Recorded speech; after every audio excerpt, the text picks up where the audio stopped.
ahead and call our meeting back to order. Mr. Shawnee, will you read us out of closed, please? Yes. I move that the Roanoke County School Board come out of closed session for the following: to discuss ongoing personnel matters under investigation pursuant to the personnel exemption at 2.2-3711A1 of the Code of Virginia, and to discuss the investigation of a student matter pursuant to the Scholastic Record exemption at 2.2-3711A2 of the Code of Virginia. I also move to certify to the best of each member's knowledge only public business matters lawfully exempted from open meeting requirements under this chapter, and only public business matters as were identified in the motion by which the closed meeting was convened were heard, discussed, or considered in the meeting by the school board. Second. Madam Clerk? Mr. Johnny? Yes, ma'am. Mr. Ray? Yes, ma'am. Mr. Greenway? Yes, ma'am. Mr. Hudson? Yes, ma'am. 2.03, action from closed session. Mr. Chairman, I'd like to report students RE 2023 through 2024, numbers 9, 10, 11, and 12 for religious exemptions. Second? Madam Clerk? Mr. Johnny? Yes, ma'am. Mr. Ray? Yes, ma'am. Mr. Greenway? Yes, ma'am. Mr. Hudson? Yes, ma'am. Mr. Chairman, I move that the Roanoke County School Board agree to amending the superintendent's contract and waive the requirements of Virginia Code Section 22.1-60D. I'll second. Madam Clerk? Mr. Johnny? Yes, ma'am. Mr. Ray? Yes, ma'am. Mr. Greenway? Yes, ma'am. Mr. Hudson? Yes, ma'am. Mr. Chairman, I move that the Roanoke County School Board approve and authorize the chairman to sign the revised superintendent's contract, providing the superintendent a 7% salary increase effective July the 1st, 2023, reflective of the same average salary increase provided to administrative staff and principals. Second. Madam Clerk? Mr. Johnny? Yes, ma'am. Mr. Ray? Yes, ma'am. Mr. Greenway? Yes, ma'am. Mr. Hudson? Yes, ma'am. If I can have everybody stand for the Pledge of Allegiance.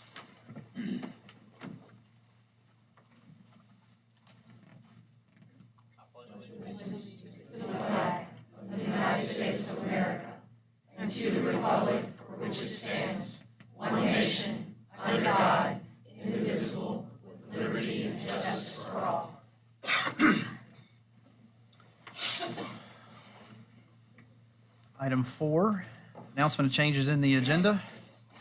I believe we- Mr. Chairman, I move that the agenda approved as presented. Second. Madam Clerk? Mr. Johnny? Yes, ma'am. Mr. Ray? Yes, ma'am. Mr. Greenway? Yes, ma'am. Mr. Hudson? Yes, ma'am. Item 5.01, recognition of 2023 Virginia State Science and Engineering Fair winners, Ms. Tammy Sauls. Welcome.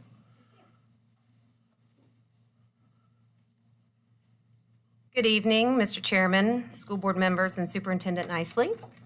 It's a pleasure to be with you this evening. I have the honor of presenting 2 Roanoke County students who earned first place prizes at the Virginia State Science Fair and Engineering Fair in the spring at Old Dominion University.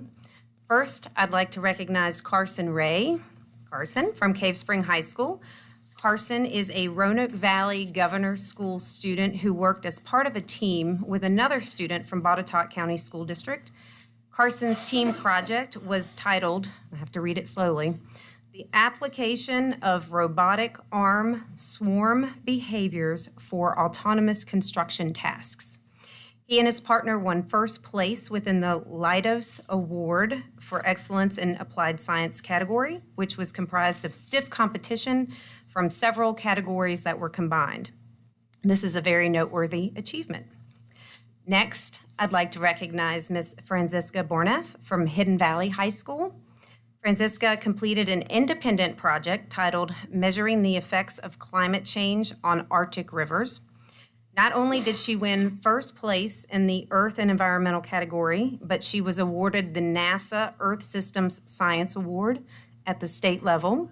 Franziska went on to compete at the Regeneron International Science and Engineering Fair, the world's largest pre-college STEM competition hosted in Dallas, Texas this year. There she won first award comprising of $5,000 at the international level. Additionally, she earned 2 special awards, the first one being the Excellence in Geography and Geospatial Science Award presented by the National Geographic Society, and she won the Judges Award, which was presented by the National Oceanic and Atmospheric Administration, also known as NOAA.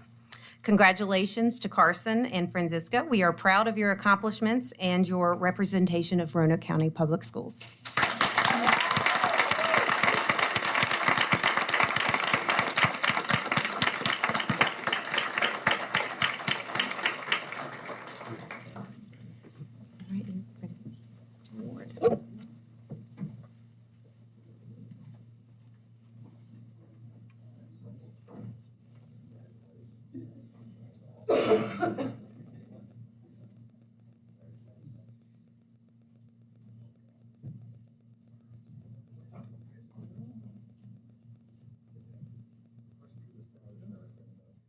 Party in his office.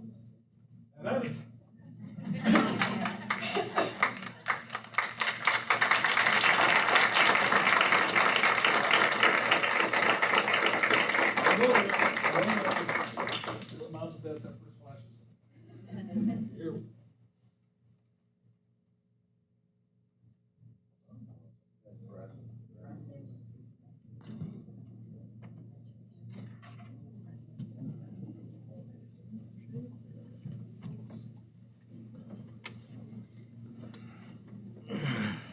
Amazing stuff right there. Something to be proud of. Yep, sure is.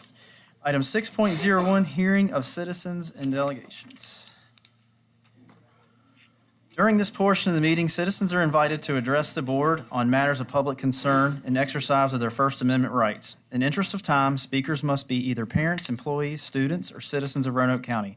We ask speakers to be respectful and civil in their comments, observing due respect of the dignity and privacy of others who may be affected by public comments. Speakers should be aware that they may be held legally responsible if they make statements that violate the legal rights of others. For example, if statements are made that are defamatory or threatening. Complaints about specific school personnel should be addressed outside of this meeting to the appropriate school administration, who will address those concerns as appropriate through existing complaint procedures. Comments likely to disrupt the board's work or prompt a breach of peace are prohibited, and the speaker will be called out of order by the board chair. Speakers must address the board chair rather than individual board members. Speakers have 3 minutes to make their comments and will be signaled by the lights on the podium. When the lights turn yellow, please wrap up your comments and finish before the light turns red. Please be aware that board members listen to comments and do not respond. So we have quite a few speakers tonight, so what I'm going to do is call out 3 names at a time. And if you would be ready and come up immediately after the speaker in front of you. And if we could hold the cheering and clapping and those kinds of things till the end, I would greatly appreciate it because it takes more time for individuals to speak. So first we have Tiffany Sandifer. Second, we have Susan Sanders. And third, we have Joseph Meadows. Mr. Chairman, are you asking all 3 to come up at the same time, right? Or no? Well, they can see it. There may be some They're in folks there. that have some mobility issues. I don't want somebody having to stand. Okay. Ms. Sandifer. Good evening. I want to welcome everybody back to school and to offer support and love to the parents, students, and staff who are navigating an environment quite different from years past. What has set the last few years apart, of course, started with COVID. And for 2 years, there was nothing normal about back to school. Kids and parents were full of anxiety, wondering what changes and surprises those years might bring, concerned for the health and safety of the most vulnerable students and their families, and worried about physical and mental health as a global pandemic raged on. During that time, a sickness creeped into this board in our district. More contagious than COVID, a political virus began to spread, driven by fear, conspiracy theories, a rejection of expertise in science, medicine, and education, and a disregard for folks from different backgrounds and experiences. That sickness then manifested itself in the election of 2 of our board members, extremists. Now, one of you has founded and the other has joined a dishonestly named foundation supposedly bringing together school boards, but whose stated purpose is promoting school choice, which strips funding from the public school system you serve. I can't think of any reason why people who don't believe in public education would sit on a school board unless the strategy is to destroy the system from the inside. And now, while we have students riding 4 to a seat and in aisles of buses, when we have broken AC in 90-degree temps and bathrooms out of order at Bird Middle, while the district has so many real problems that require immediate solutions, you sit here with your agenda full of culture wars, and you ignore public feedback. Each month that you've heard from citizens opposing your actions, you've slowly tightened the reins. Last month, you cleared the room of everyone, not just the disruptive party, and you cut the live feed, both against state law as recently affirmed by the state Supreme Court in the ruling Wallstrom versus Suffolk County School Board. You had people arrested for not complying with your unlawful order. This month, you instituted what is clearly a policy change without public hearing, and you hid behind semantics. You can't play by the rules and win the public support, so you change the rules. And now, we'll look around at all these police for a bunch of queer folks and allies. Yes, there's a sickness in our schools, and again, you're going after the most vulnerable students and their supportive teachers and parents. There is a cure for that sickness, and that is community. The more harm you do, the more we organize and demonstrate and talk to people in this community, and they quickly figure out we are not the enemy. We want a non-political school board who doesn't just talk the talk of loving and valuing students and staff, but who actually walk the walk. We are not going away.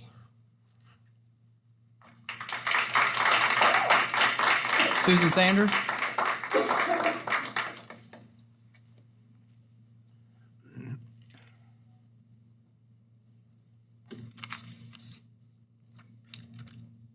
Good evening.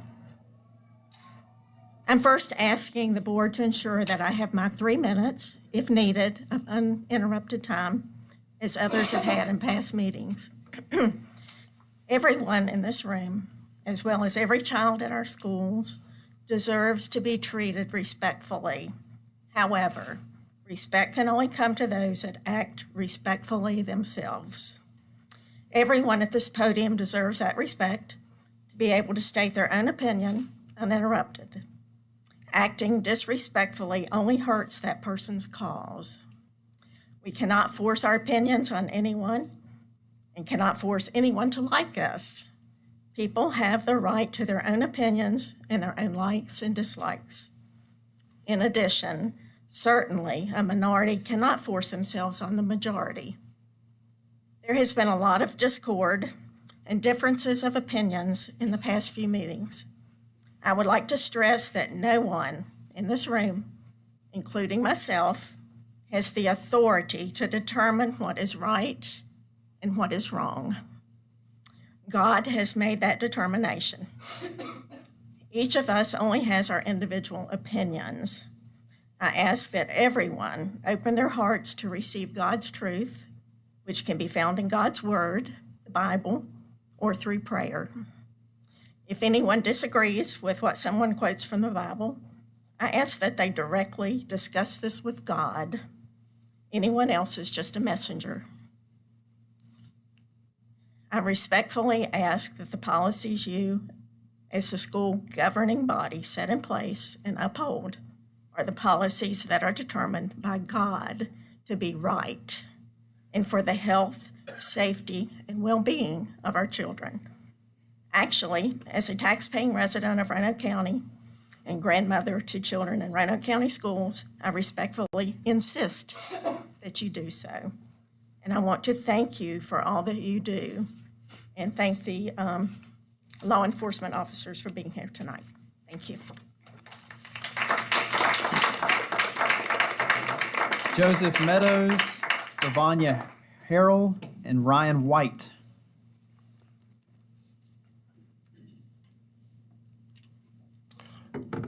Thank you for all the parents, students, and teachers that showed up this evening to once again stand up for our kids. Brent, you guys will no doubt vote to adopt Youngkin's model policy on the mistreatment of trans youth today. And instead of wasting my time trying to change your mind, I want to counter some of the things that you guys have said recently. Brent, in response to the comments you made after the last meeting, you're right when you say, what we saw in the last meeting is not who Roanoke County is. What we saw is this board once again ignore the advice of medical professionals and vote to adopt policies that will harm our children. That's not an opinion. It is the position of every major medical association in the country that gender-affirming care is real and life-saving, and that misgendering and outing kids against their will is harmful to them. And another member had the audacity to say that parents have a right to know their child's identity and that schools should be forced to out children to their parents. Really, what on earth makes any of you think that your child's trust is a right that is simply owed to you? That trust is earned by showing them that no matter what, that you love them and that will be there for them no matter what or who they are. It's certainly not earned by forcing teachers to tell you what your kids don't trust enough to tell you on their own. Now, Brent, let's talk about the interruptions and arrests that happened at the meeting last month. You said the disruptions were unacceptable, and two of the people that interrupted the meeting were arrested and charged with trespassing. Ironically enough, in 2018, 2 other people interrupted this school board during a meeting. 2 armed men interrupted and took over this board for several minutes. One of them was the current sheriff of Roanoke County. The other one was you, Brent Hudson. Now, to be fair, the sheriff did all of the talking, but you were here with him, you arrived with him, you left with him, and you clearly supported his stunt.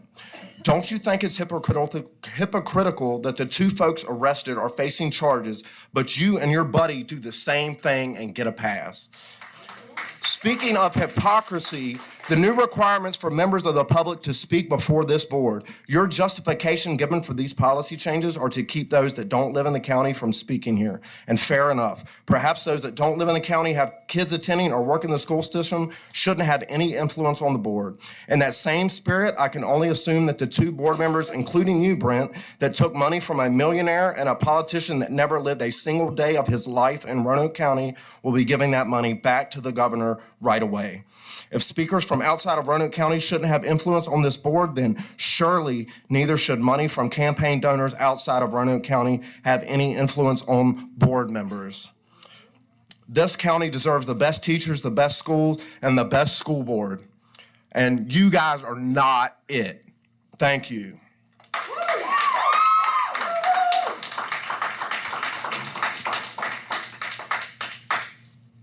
Good evening, Chairman Hudson and members of the board.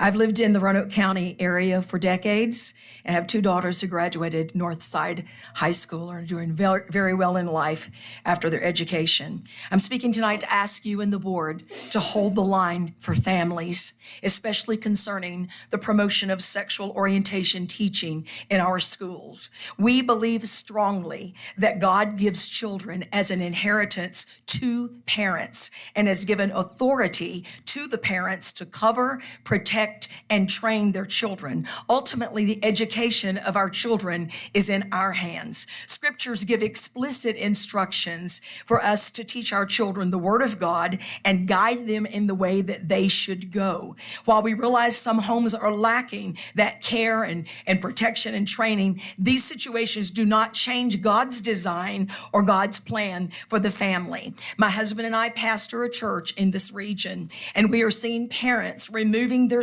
children from public schools due to exposure to topics and situations that go directly against their Christian beliefs and, quite frankly, their family values. These parents do pay taxes also to support our schools, yet they don't feel their schools can be trusted now with their children. We sense this to be a trend at this point in time that will only continue unless school boards like you hold the line for the vast majority of families against what has become somewhat of a madness now that is labeled diversity, equity, and inclusion. We desire to see every child given the protection and the care that they need and deserve while at school. We're asking you keep our classrooms a safe learning environment for all while honoring the God-given role of the parent. Thank you so much for hearing me tonight.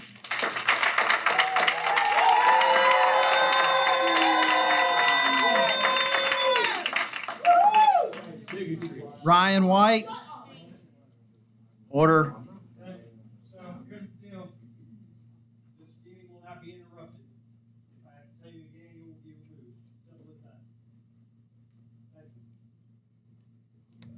Ryan White, Jamie Petrone, Eric Russ. Welcome. Members of the board, thank you for your time. My name is Dr. Ryan White. I use he, him pronouns. My daughter's a student at Roanoke County Schools. I stand before you again today to advocate for students, teachers, and staff of Roanoke County. This is not a political agenda, as some have publicly labeled it. My expertise is in child and adolescent psychiatry. For clarity, this is a subspecialty in medicine that studies human development and mental health. As a child psychiatrist, I am called upon to serve our community, not only through diagnosing and treating a mental illness, but also in preventing mental health issues. As a doctor, I have made a deliberate choice to dedicate myself to serving all people. In medicine, this often means not only treating people at their most vulnerable moments, but also in advocating for their well-being. 3 minutes does not give me enough time to even begin to discuss the expansiveness of gender or human development, but there are a plethora of quality resources online for you. I recommend starting with a free PDF called Supporting and Caring for Transgender Children, which is a collaboration between the Human Rights Campaign Foundation, American Academy of Pediatrics, and the American College of Osteopathic Pediatricians. In it, there's several references to a well-known harm that's caused when parents or professionals attempt to change a child's identity. Knowing then that we cannot change a child's identity, we should not give in to fear and rhetoric about indoctrinating youth with rainbows and flags. This is not only misinformed from a medical standpoint, it is dangerous, as we have heard from both research and testimonies in this very room. To help each child thrive and become their very best self, the emphasis should be on the understanding of what each child needs to grow up safe and healthy. One of those universal needs is having a safe adult to confide in. We know that not all adults are safe spaces, especially for the LGBTQ+ children. We need to continue to build safe and inclusive environments for our children. It is normal developmentally for children not to be able to talk to parents about everything. But they still need safe adults to share their journeys. Teachers, counselors, and staff must be permitted to let students know that it's safe to talk and to ask questions. Symbols, flags, and decorations are a way to do this without forcing the agenda on anybody else. Displaying rainbows is not child abuse, nor is it forcing curriculum or learning. However, restricting access to knowledge, adopting policies of exclusion, and marginalizing children after factual evidence of its harm, that is child neglect and is a dereliction of duty. In closing, I hope that this board will consider repealing the classroom decor policy and push back against the politically charged VDOE model policy, instead returning to fostering environments of learning, curiosity, and safety for our children. All lives are precious. Thank you.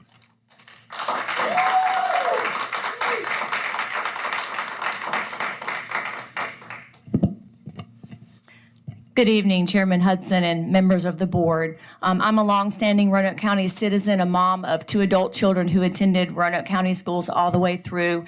But tonight I want to talk to you from the perspective of a public school educator. So about the VDOE model policies. I recently wrapped up an 18-year career in a nearby school system. Over the years, I taught multiple grades at the same elementary school. All of these children, with their varying learning styles, interests, personalities, and backgrounds, could expect to learn in an atmosphere in which everyone was valued and respected. I worked hard to maintain a positive and safe classroom environment for all of my children. Despite being a Christian, I didn't initiate conversations about Jesus or pray with my class. I didn't display Christian quotes or Bible verses in the room. I realized I worked in a state-run public school, and I educated my students within the confines of that reality. My conscience was clear. However, if I had been asked to use pronouns or a name that contradicted a child's biological sex, I could not have done it. The fact that these precious, impressionable children had been entrusted to me for an entire school year, coupled with my firm belief that God created each of them as male or female, with a God-ordained destiny to fulfill, would have prevented me from crossing that personal line in the sand. I could not cause these little ones to stumble. To me, this would have represented love in action. If a child in my class had transitioned or was experiencing gender dysphoria and parents were unaware, and I was expected to keep this information from parents, I could not have done it. Besides it being a legal right, parents have a God-given right to be involved in every aspect of their child's life, including their education. According to Proverbs 22, parents are to train up their children in the way they should go. I realize not all children receive the care, the love, the support that they need. All educators are aware of this. In most cases, however, there still would have been no reason to withhold information from parents about their children. In closing, while not perfect, I believe the revised model policies do represent a middle ground, a compromise in our public schools in Virginia. They prioritize the value, safety, and dignity of every child.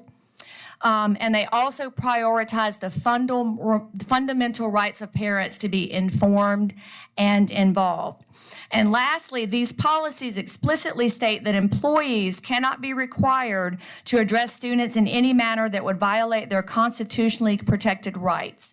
So this provision provides a needed reprieve for teachers like me who share my perspective and cannot compromise their personal convictions in any setting, no matter what the cost. So I ask you to adopt these policies. Thank you for your time.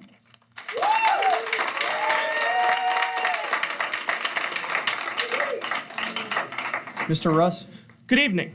I'm not going to talk about any LGBT issues. I'm just going to talk primarily about the decor policy. In my high school, Hidden Valley, there was a sign for Sandy D'Alessandro about her battle with ALS. And it gave me comfort as the grandchild of someone who died from ALS. And when that sign was randomly painted over, it tore me apart. When signs get taken, any sign, when it brings students comfort, if it gets taken away just because someone likes it, it can mess them up. I lost someone close to me recently, and I lost a tangible reminder of them, and I experienced the exact similar thing. So seriously, please just reconsider the policy from all angles, because it'll go past anything y'all anticipated. Thank you. Keely Meadows, Katie Drawl, Jennifer Gussman.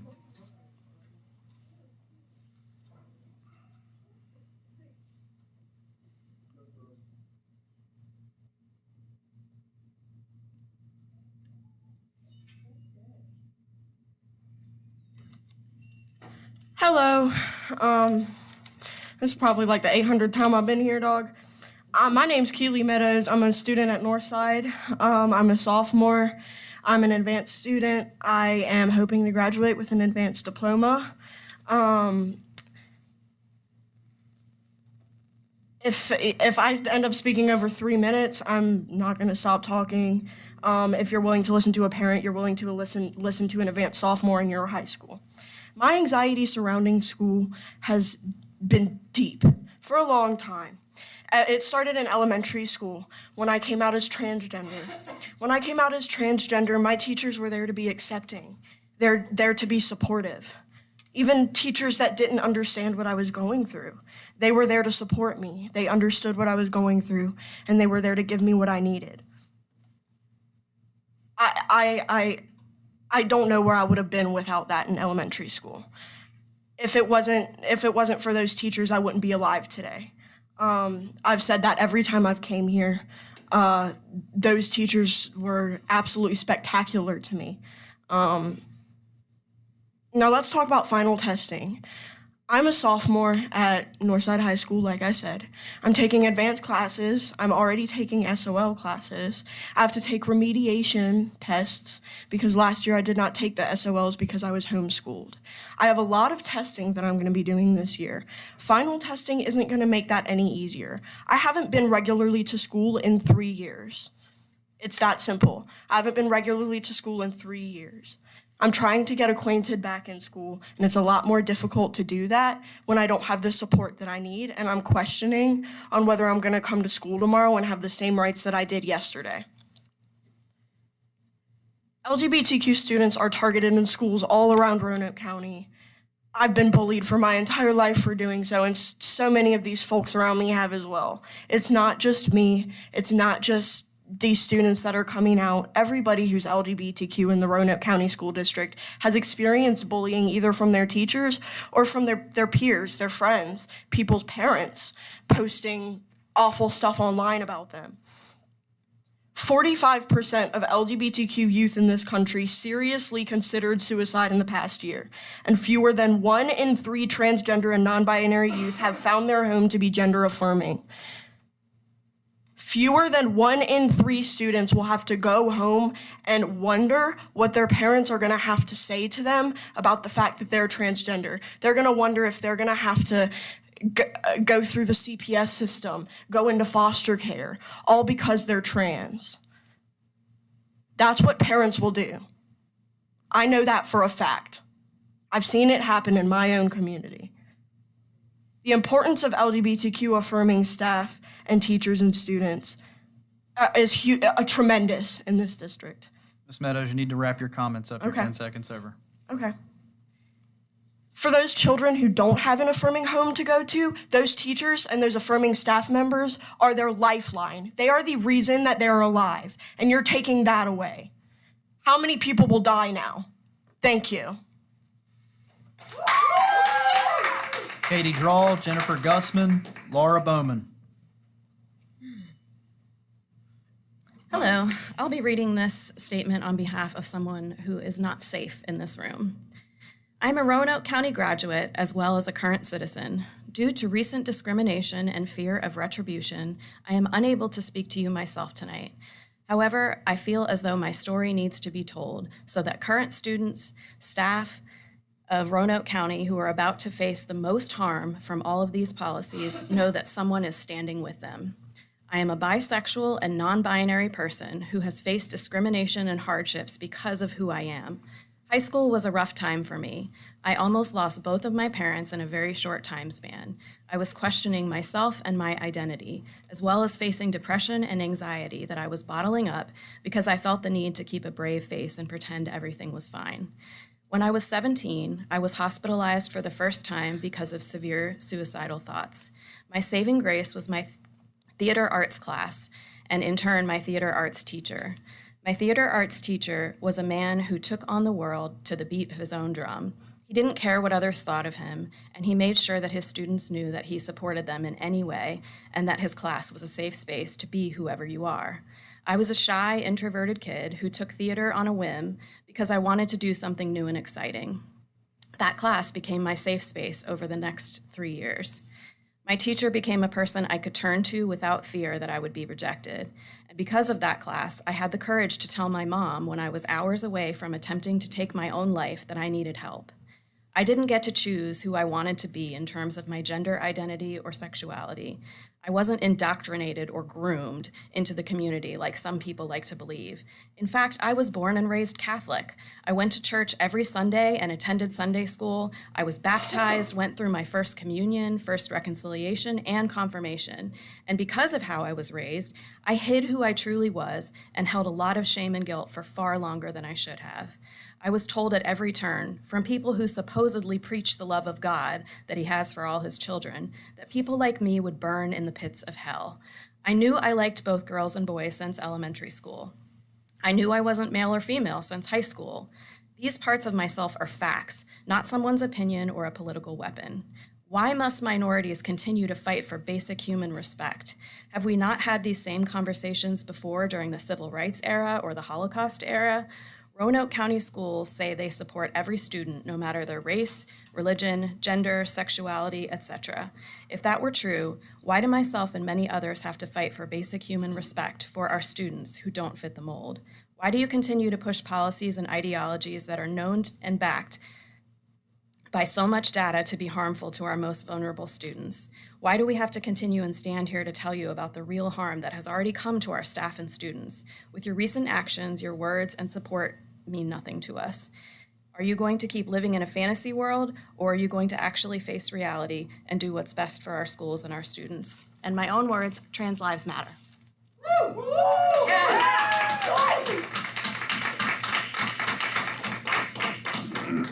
After Laura Bowman will be Winter Schosberger. Good evening. Is that too loud? That's not too loud. Today, I stand before you with a mix of frustration and deep concern regarding the recent events surrounding our school board's response to the pressing issues of the violent discrimination against transgender individuals. As a United States Navy veteran who fought tirelessly for the principles of that our nation holds dearly, life, liberty, and the pursuit of happiness, I find it disheartening to witness the voices of our constituents who stand against such discrimination seamlessly dismissed. My commitment to our country's future started when I joined the Navy, where I stood alongside many people united by a common purpose and a shared dedication to uphold the rights of all. The sacrifices we made were not only for the defense of our borders, but for the preservation of our society where every individual was treated with respect and dignity. It is deeply unsettling to see our school board ignore the collective efforts of concerned citizens who advocate for inclusivity and equal treatment.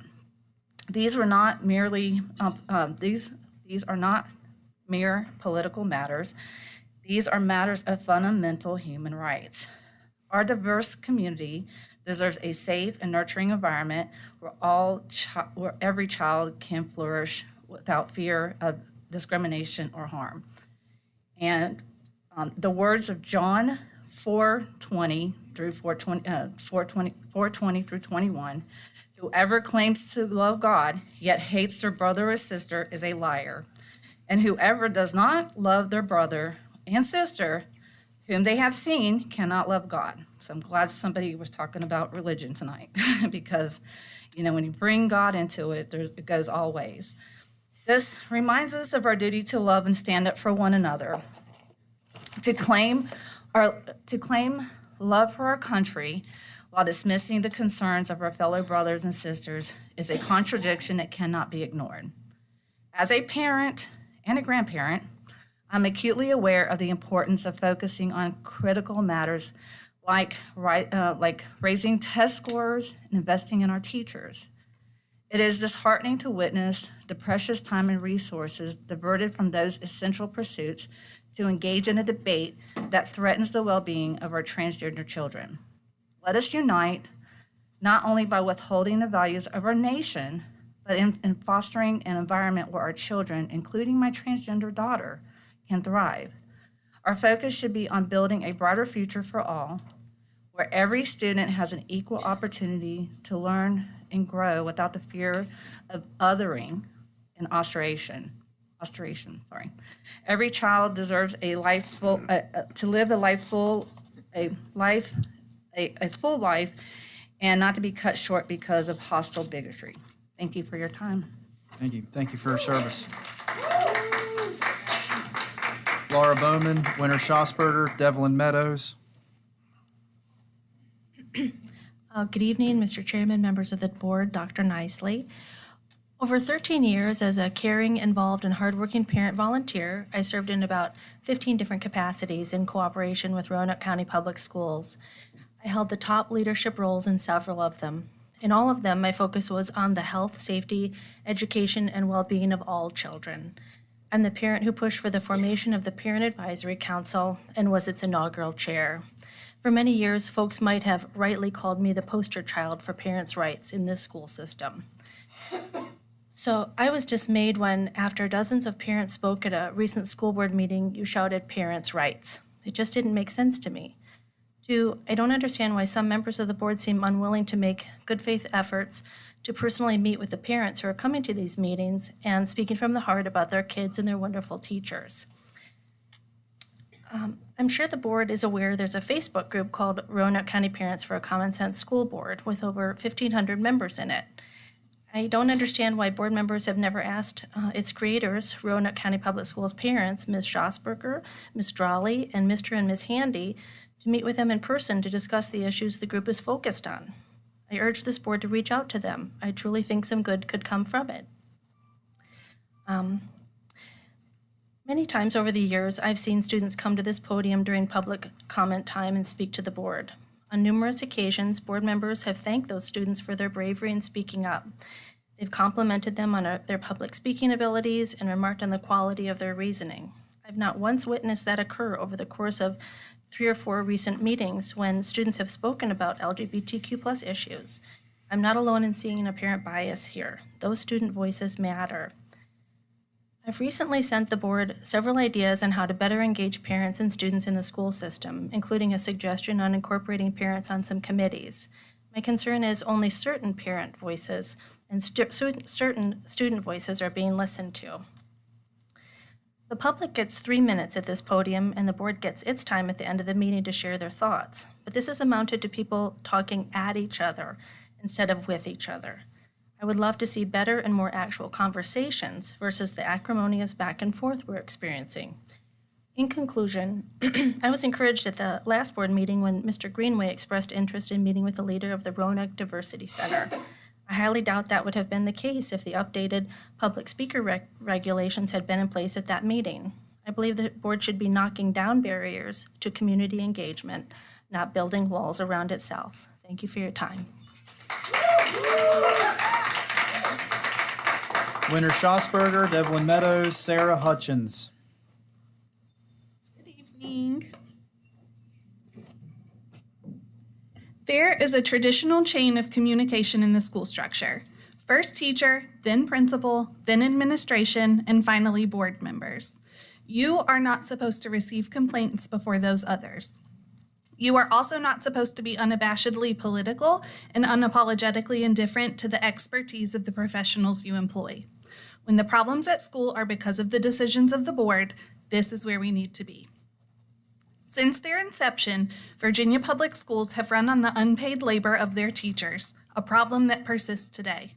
Additionally, due to the lingering effects of redlining and the method by which local school funds are generated, economic disparities among schools create educational inequities for students. Having never been properly funded, it's essential that school board members advocate for proper funding for the schools they govern. Advocating for voucher programs and supporting those who do is contrary to fulfilling the duties of your seat. Virginia Public Schools have a well-documented history of segregating otherness. The first 100 years of public schooling in Roanoke segregated Black students from their white peers and traditional learners from accommodated learners. Public schools have only started practicing inclusion over the last 50 years, during which time we've seen enormous growth in the diversity of our student population. Still, we don't have enough instructional assistants to provide the supports necessary for successfully inclusive classrooms. We don't prioritize diversity in our staff members well enough to actually be practicing the action of inclusion, and this board has both enacted policies and eliminated supports over the past 2 years that have done even more to erode the inclusivity necessary for a strong public school system. Not one parent or student I've spoken with believes that RCPS handles bullying effectively or notifies parents of issues their students have had in a timely manner. In fact, while watching the meeting in Overflow last month, many people audibly spoke out against that sentiment. We know it's not possible for everyone to be everywhere all of the time, but we also don't appreciate the glossing over of real issues. Your intentions and your impact are at odds. Strong public schools make for strong democracies. I've tried working within this system to support and improve public schools, but it seems that our goals are in opposition. I have watched this board ignore their constituents, which is concerning, but even more so, I have watched this board disregard the input of the public school experts both within RCPS and from outside organizations. If your goals are to ensure public education is a lasting, beneficial institution for the children in Roanoke County, then it's time to focus on what will achieve that goal. Funding, inclusion, and safety, the basic necessities for providing an environment in which students are able to learn, are being neglected by this board in favor of focusing on political opportunism, which is having a detrimental effect on our community.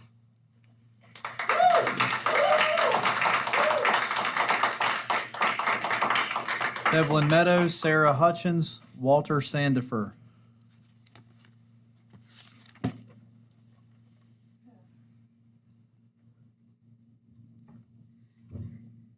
I should not have to be here again today.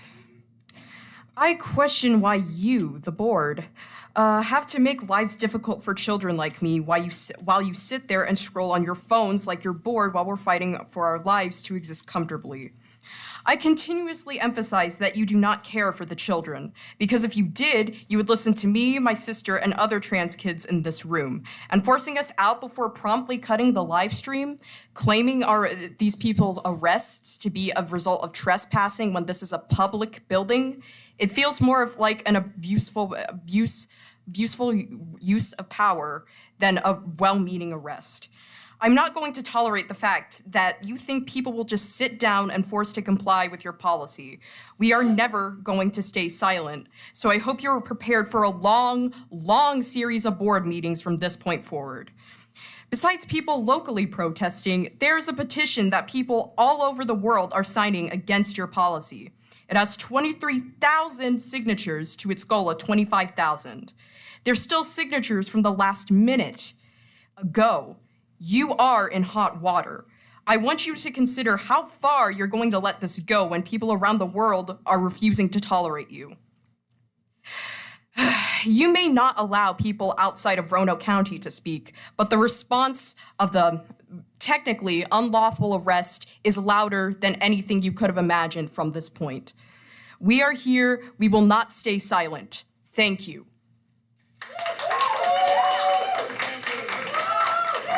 Sarah Hutchins, Walter Sandifer, Brent Brewer.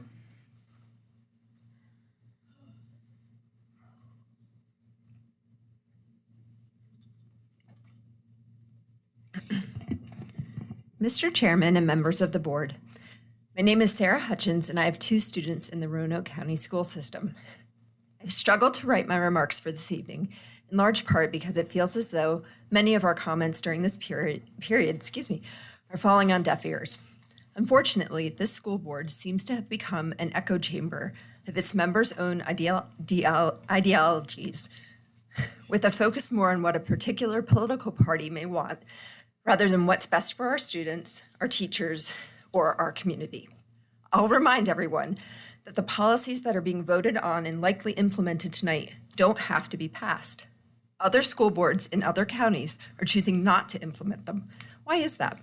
Perhaps because they've listened to the facts and data presented that show how harmful to students they will be, how they'll create an unsafe, unwelcoming learning environment, how in a time when we are desperately trying to reach out to our teens and connect with them, these policies will only further alienate them and increase the likelihood of suicide. You've heard from medical professionals, counselors, and teachers. I'm just a parent, and likely not a parent whose rights matter to you. So why am I up here? That's what I kept asking myself as I wrote and rewrote this. And then I finally realized who might be out there listening. The students. All students, but especially the LGBTQ+ students, and especially trans youth. So I still felt compelled to come tonight and speak, since they may be listening to me, to all of us. Everyone should walk into their school and feel welcome there. Everyone.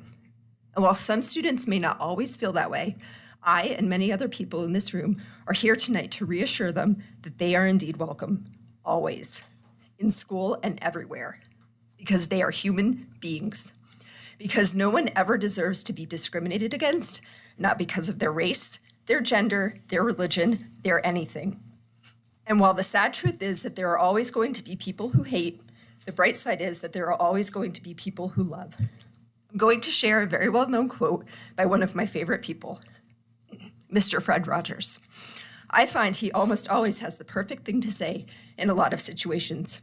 To quote him, when I was a boy and I would see scary things in the news, my mother would say to me, "Look for the helpers. You will always find people who are helping."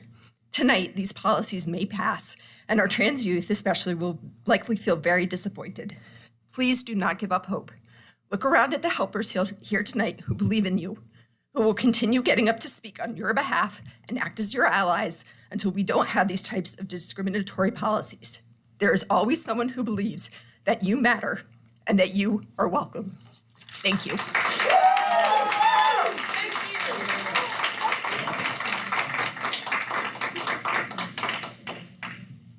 Walter Sandifer, Brent Brewer, Jasmine Alexander.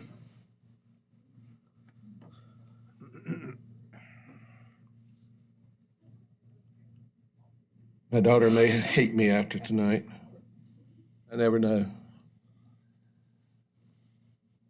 Deputy Hudson, board members, thank you for allowing me to be here.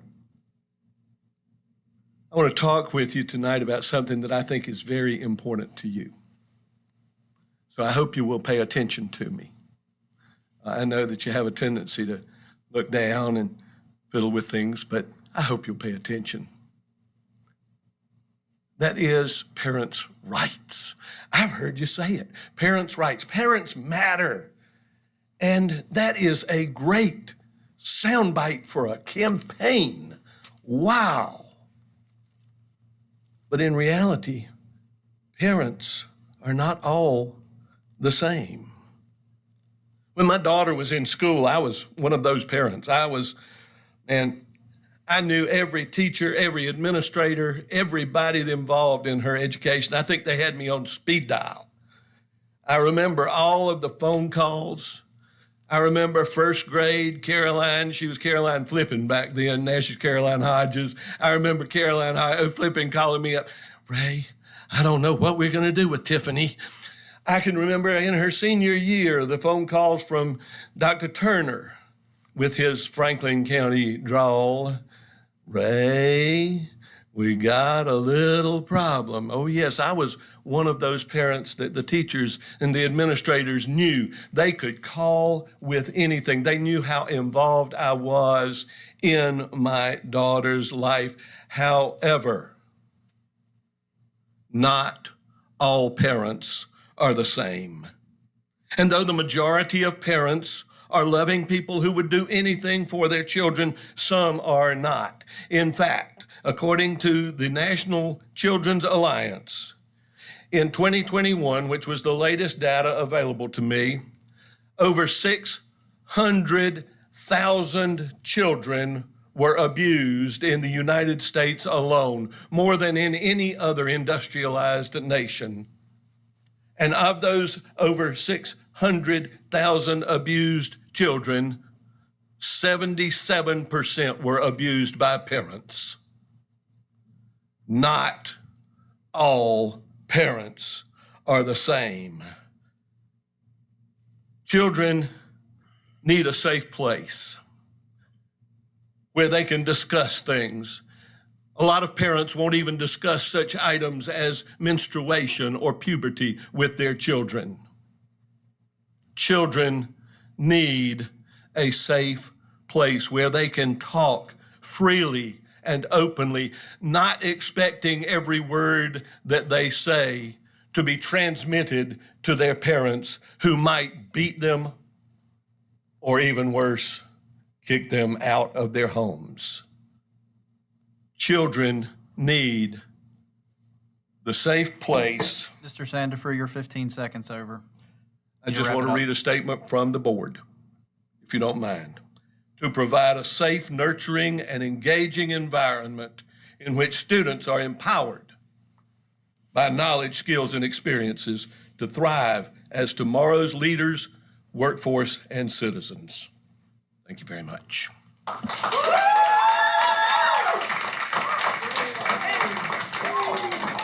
Brent Brewer, Jasmine Alexander, Marissa Yee. Forgive me, I'm very emotional. Many years of Roanoke County Schools. 1990 graduate of Cave Spring High School. 2 kids at Hidden Valley High School. 1 graduated, 1 there. I'm a proud parent of a transgender child and a supporter of the LGBTQ+, QIA+ community.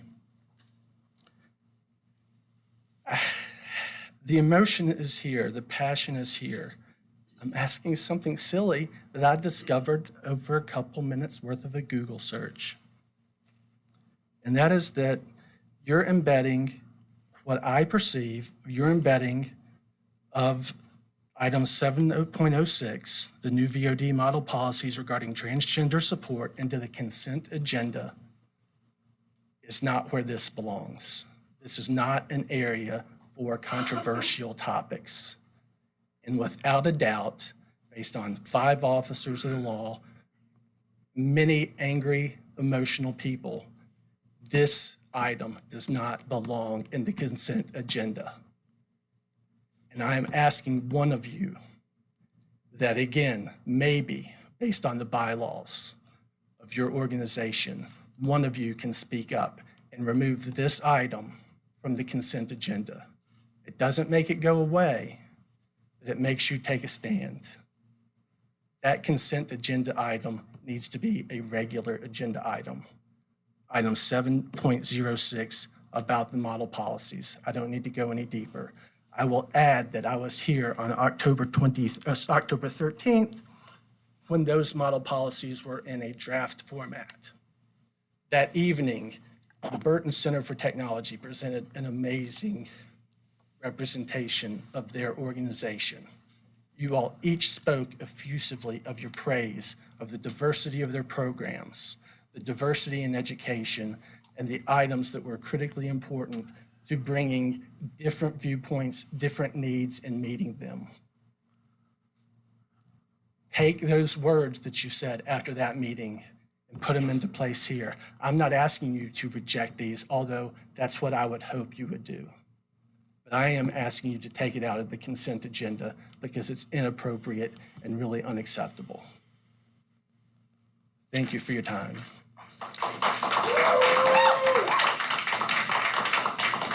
Jasmine Alexander, Marissa Yee, Samantha Newell.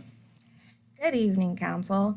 I stand here today on behalf of myself as a Roanoke County mom and for all other moms that believe that it is their responsibility to train up their child in the way they should go. That we as parents should continue or begin, if we aren't already, coming alongside the teachers and council in helping our children reach their maximum potential in math, science, art, history, music, and English. To not place the sole burden on the school system to teach and groom our students. I believe conversations like sexuality and identity should only be had in the confines of the home between parent and child, and counsel if we wish. I believe the state's model policy reflects mutual respect between parent, child, and teacher relationship. I hope the county will adopt a policy that does the same, ensuring love, respect, kindness, caring, and humility, the kind of character that should be reflected everywhere we go. My hope for the council today is that your conscience is clear, acknowledging what should be the role of an educator and parent in shaping a child's life. Thank you.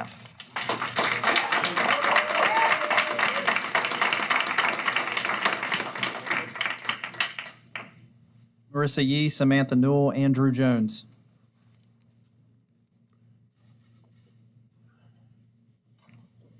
My name is Marissa Yee, and I'm here again to reiterate and echo that your anti-trans policies incite fear, bullying, violence, and hate. Parents who refuse to accept their queer and trans children end up homeless, many of whom are raped, murdered, some never even identified when you out them. To those who claim bigotry in the name of God, public schools have a separation of church and state. I trust my daughter to public school in an inclusive learning environment. If you want a Christian education, choose private or homeschooling. To the queer and trans youth of Roanoke County, we see you, we hear you, we will continue to stand by you. To you who are trying to silence us, suppress, condemn, and kill us, we are the majority, and we are not going away.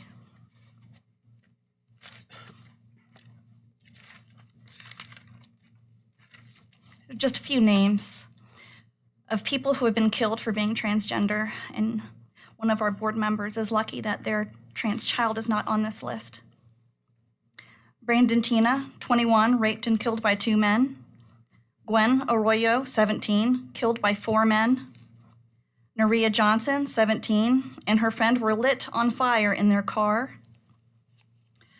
Gisberta Salce was raped by 14 boys between 12 and 16 years old. Angie Zapata was 18 when she was beaten with a fire extinguisher. The murderer later told his girlfriend, "Gay things need to die." Simi Lewis Williams Jr., 17. Islan Nettles at 21, beaten by at least 7 men. Dwayne Jones, 16, beaten, stabbed, and run over with a car. Mercedes Williams at age 17, stabbed and beaten to death with a claw hammer. Nikia Kuhnhausen, 17. Nina Sergetskaya at 25, killed and dismembered after learning she was assigned male at birth. Leila Paez and Serena Angelique Velasquez were burned to death. Yampi Mendez Arroyo was 19 when he was assaulted and shot. Penelope Diaz Ramirez was beaten and hanged. Dosky Azad was 23 and murdered by her own brother. Jacob Williamson, 18. Oliver Taylor, 17, was kidnapped and shot. Brianna Gay was 16 and stabbed by a boy and girl, both 15 years old. More locally, Ariana Mitchell was 17 when she was shot and killed with an assault rifle in Newport News. And Tasia Woodland was 18 and shot in Mechanicsville. Think of these names when you are going through this policy. Do you want to see this happen in Roanoke County? I do not. Please think about them. Samantha Newell, Andrew Jones, Judy Flincham.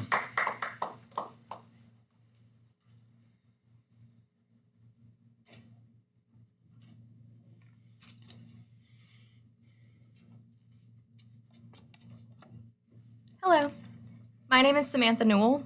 I am a parent of a Roanoke County student. I am here today to speak about the detrimental policies as well as the harmful actions allowed by the school board. As a school board, your focus should be on teacher pay, updating facilities, and supporting students. The board has instead made it clear that their focus is on forcing national identity politics on our schools and pushing extremist policies that harm vulnerable children. As a result, Roanoke County continues to be in the news for all the wrong reasons. Instead of news stories about our championship softball team or our brilliant science fair winners, we are making national news for intolerance. Additionally, teachers need our help now more than ever.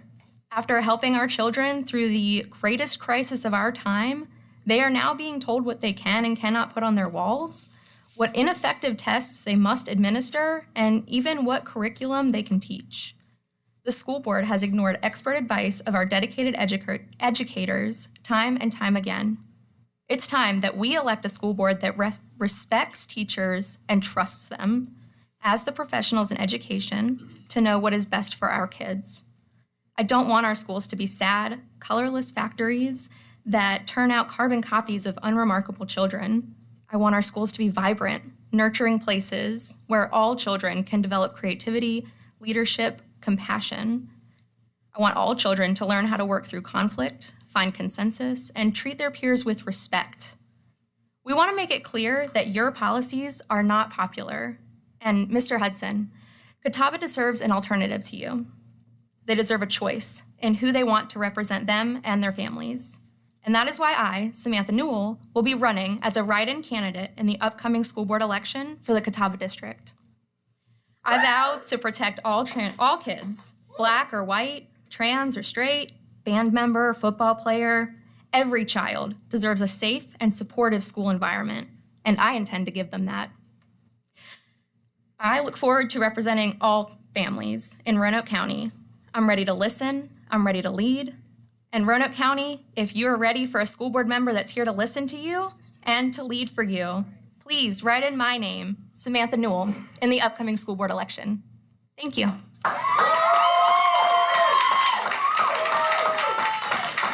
Andrew Jones, Judy Flincham, Corinza Shepard.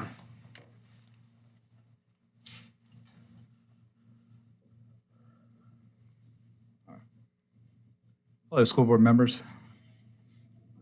My name is, well, you know it by now. You know my address, my phone number, and you've seen my license. What is bullying?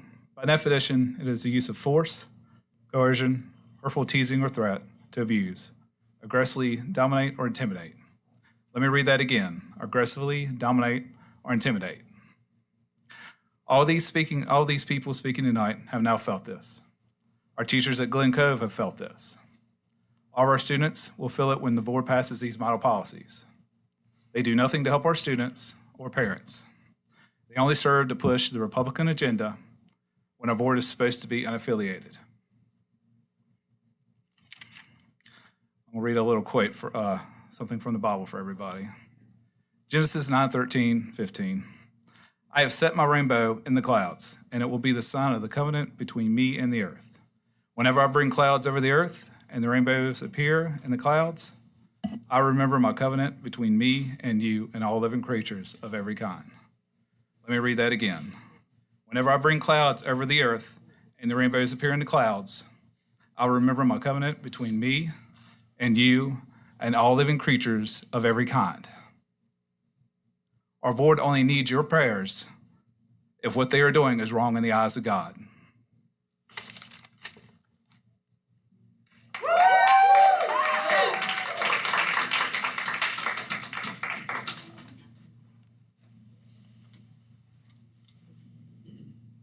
Judy Flincham, Corinza Shepherd, Ann Wood. Hello, everyone. Thank you for allowing me to speak tonight. The trans policies that you all are going to pass are only going to serve for these already vulnerable students to be continued to be bullied, harassed, and marginalized. Some of my concerns are as follows. Students use bathrooms that correspond to his or her sex except to the extent that federal law otherwise requires. See Grimm versus Gloucester County School Board. I notice that you only want to go by federal law here, but the Fourth Circuit Court of Virginia has already established that trans people can use the bathroom associated with their gender, not their sex, and SCOTUS refused to hear the school board's appeal. If you try to force this issue, you're going to squarely against established law and are subject to lawsuit. The original student in that case won a monetary settlement from his school board of $1.3 million. Maintenance of a safe and supported learning environment free from discrimination and harassment for all students. The school board prohibits all discrimination and complies with all applicable non-discrimination laws. If this were true, a trans student would have not tried to kill herself again this summer due to the continued bullying she's receiving at her school. She was even bullied on Facebook by adults who threatened her with violence over an accusation that was not substantiated. I have the screenshots. Students who participate in sex-specific school-sponsored events and use of school facilities, where state or federal law requires schools to permit transgender students to share otherwise sex-segregated facilities such as bathrooms or locker rooms with students of the opposite sex. Parents are given the right to opt their child out of using such facilities, and the child are given access to alternative facilities to promote the child's privacy and safety. Eligible students are given the right to opt out of using such facilities and be given access to alternative facilities. No wording here for the eligible students' privacy and safety. Are you trying to say that the straight kids are to be concerned about their safety from a trans student, but the trans student has no reason to fear for their privacy and safety because if so, it's hogwash? Every effort should be made to ensure that a transgender student wishing to change his or her means of address is treated with respect, compassion, and dignity in the classroom and school environment. However, Youngkin's guidelines give school staff members an out, even with parental permission, to call a student by their new name or pronouns if it goes against their beliefs. Since these guidelines were developed due to parents' rights, what about the rights of the trans students' parents? Are their rights less so important that their wishes can be ignored? This in no way, shape, or form should be allowed in Roanoke County schools. Last, for any athletic program or activity that is separated by sex, the appropriate participation of students is determined by sex rather than gender or gender identity. The school division provides reasonable modifications to this policy only to the extent required by law, and the VSHL has already stated that trans students can participate in sports. If you force this issue, you will surely be open to a lawsuit. Maybe you should be more concerned with lawsuits for passing these policies instead of not passing them. Thank you. Good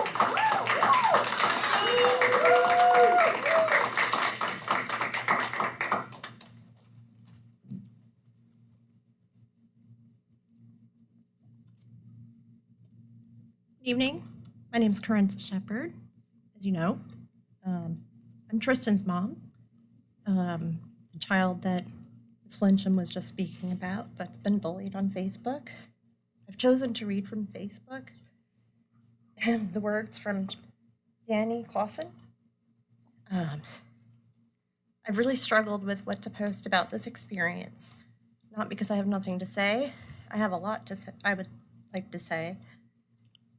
But I also don't think it's my voice that we should be centering right now. When I chose to stay in my seat at the last school board meeting, I did so to draw attention to the plight of the amazing youth that we heard from the school board meeting. People like Keely, Devlin, and Tristan. Some folks have told me that what I did last week was brave, but the truly brave ones were the students that shared their deeply personal stories with a school board that is clearly not worthy of such a gift. I sat there listening to the speaker after queer speaker talk about their own suicidality, the friends and family they lost, the abuse they've suffered for having the audacity to be different, and found myself deeply moved.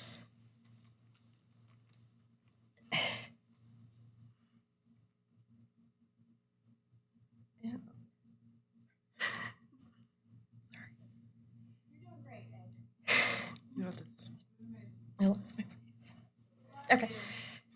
Yet at the end of the testimony, the board didn't even acknowledge the passionate and powerful words they had spent 2 hours listening to. They paid no respect to the personal accounts of pain and suffering, of suicide attempts and loss. They showed no concern for the lives of the students they were held responsible for. Brent Hudson, during his campaign, said that he truly loves all children, but his actions over the past few months seem to show that he only loves children that conform to his expectations. After our testimonies, the audience became increasingly frustrated as we listened to Superintendent Nicely's presentation, trying to convince us that the new model policies would prevent bullying when they were clearly designed to marginalize and isolate the most vulnerable students. When Chairman Hudson ordered the room clear, it was clear to me that the school board wanted to avoid their constituents and conduct their shameful business behind closed doors. In that moment, the spirit moved me and I began to chant, "Protect trans kids." The crowd chanted with me as they reluctantly complied with Hudson's orders. As I clutched my bag and prepared my body to be twisted and bruised and carted off, I felt two tiny hands on my shoulders. Two of the trans youths stood behind me, fiercely shouting, "Protect trans kids." Their cameras at the ready. I was there to stand up for them, but they refused to let me stand alone. In the hours that led up to my arrest, I heard a lot of about parents' rights. The rights of parents that want to shelter their children.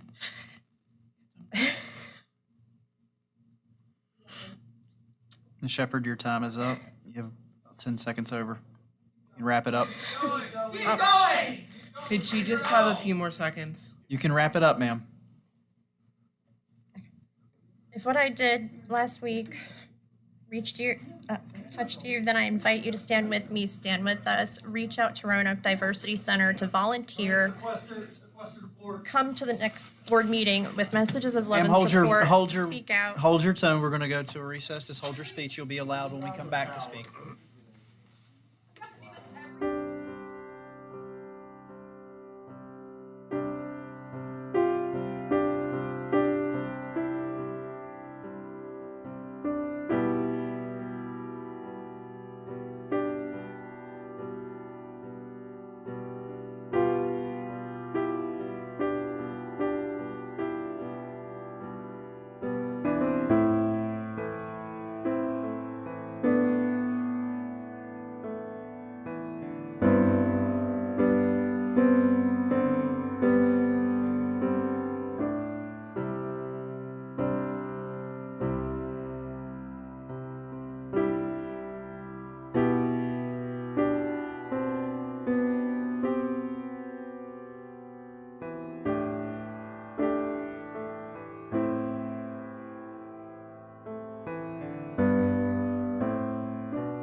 extra seconds because I think you were about 30 seconds over. So if you can wrap it up in the next 10 seconds, that would be great. Thank you.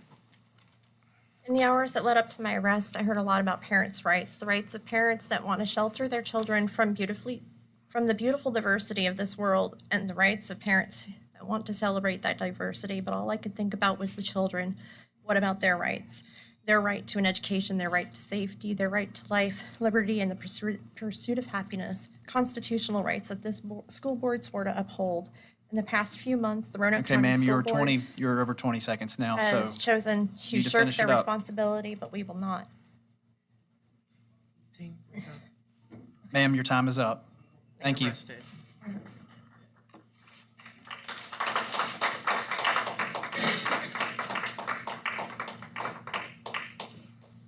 Ann Wood, Tristan Shepard, Elizabeth Hutchins. My name is Annie Wood. I live in the Cave Spring District. I'm the mother of 2 Roanoke County students, a second-generation Roanoke County Schools graduate, the daughter of a retired Roanoke County Schools teacher. And fun fact, the stadium shared by our Southwest County Schools is named after my grandfather. During the May public session, you heard 4 public comments, at least one of which was slanderous and defamatory from your friends that align with your personally held beliefs and prompted you to take action. Over the last 2 public sessions, you've heard around 60 public comments from members of this community, with many more here for support, as well as countless emails telling you the recent policies you've implemented and are implementing are not what this community wants for our schools. You are elected to represent all of us, not just your friends. This is our community. We have a right, protected by law, to be here in this room during the entirety of public sessions of school board meetings. Our taxes fund our children's public education, and you're certainly correct that parents have the right to decide what our children learn about. But what you're doing is taking away our right to decide. If you don't want your children educated about certain topics, opt them out. If you don't want them to have access to information or books, opt them out. That is your right. That doesn't mean everyone else's children don't get to have access to the education, information, or books you don't like because you don't want them for your child.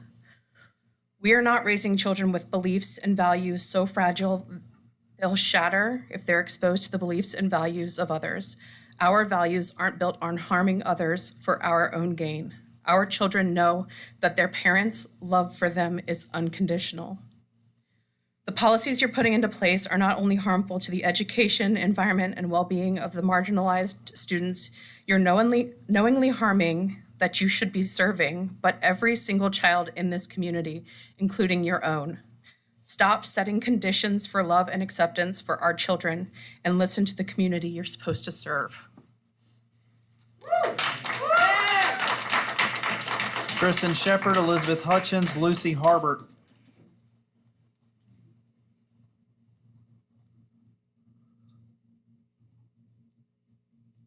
Hello, members of the board and Mr. Chairman. My name is Tristan Shepard. I was here on July 27th and spoke about my suicide attempt earlier that month. The entire time I spoke, I was not shown the respect that I showed you by keeping my phone away, paying attention, and listening. And instead, each time I looked up, I saw that not all of you were paying attention or were showing a lack of concern, eye rolling, as if you were annoyed by my presence. I saw this throughout the meeting with other speakers. I am a Glenver High School student, and I am coming to you again today to tell you again that on July 2nd, I tried to kill myself. That would mean that my life would have ended at the age of 16, despite all of the help with my mental health that I received. All the help in the world does not work if the bullying and harassment continues. And you talk about how great your anti-bullying policy is and how the safety of your students is of utmost importance, but it is not taken seriously in my school or other Roanoke County public schools, or even in this room. Nothing changes, and you still don't pay attention.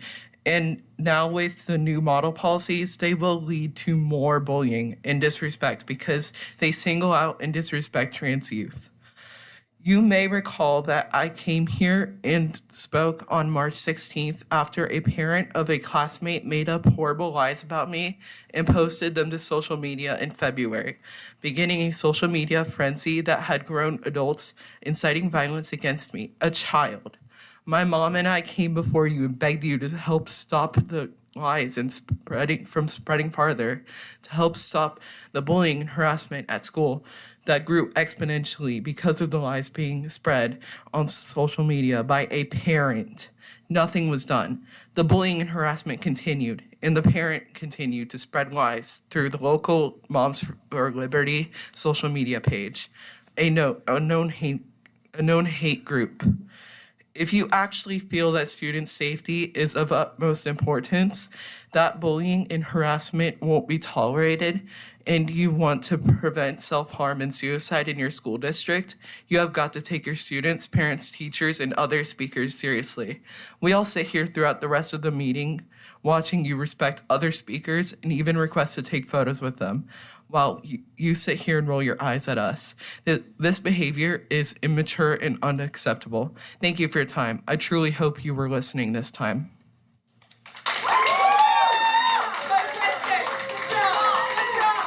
Elizabeth Hutchins, Lucy Harbert, and Jason Latempa.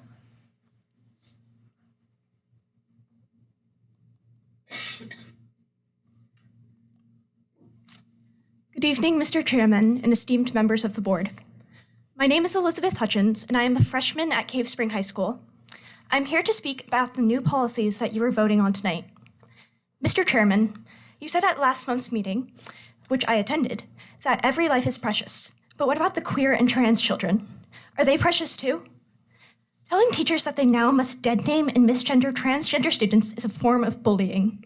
Doesn't that go against everything our schools stand for? We spent so much time learning about the PBIS matrix for our schools, and one key component of that is having staff support. How are we supposed to feel supported by staff that are required to refuse to use our correct names and pronouns? School is supposed to be a safe place, centered around allowing children to receive the best education possible. A place for children to figure out who they want to be, a place for them to flourish. That is not going to happen if students are denied teachers that they can trust to have their backs. As you've heard from multiple people specializing in the mental health field, teen suicide is very common in trans youth. Teachers or even just someone that shows these students love can save their lives. But, Mr. Chairman, you don't care. Maybe you need to learn to appreciate all students before you say you do. Thank you for your time.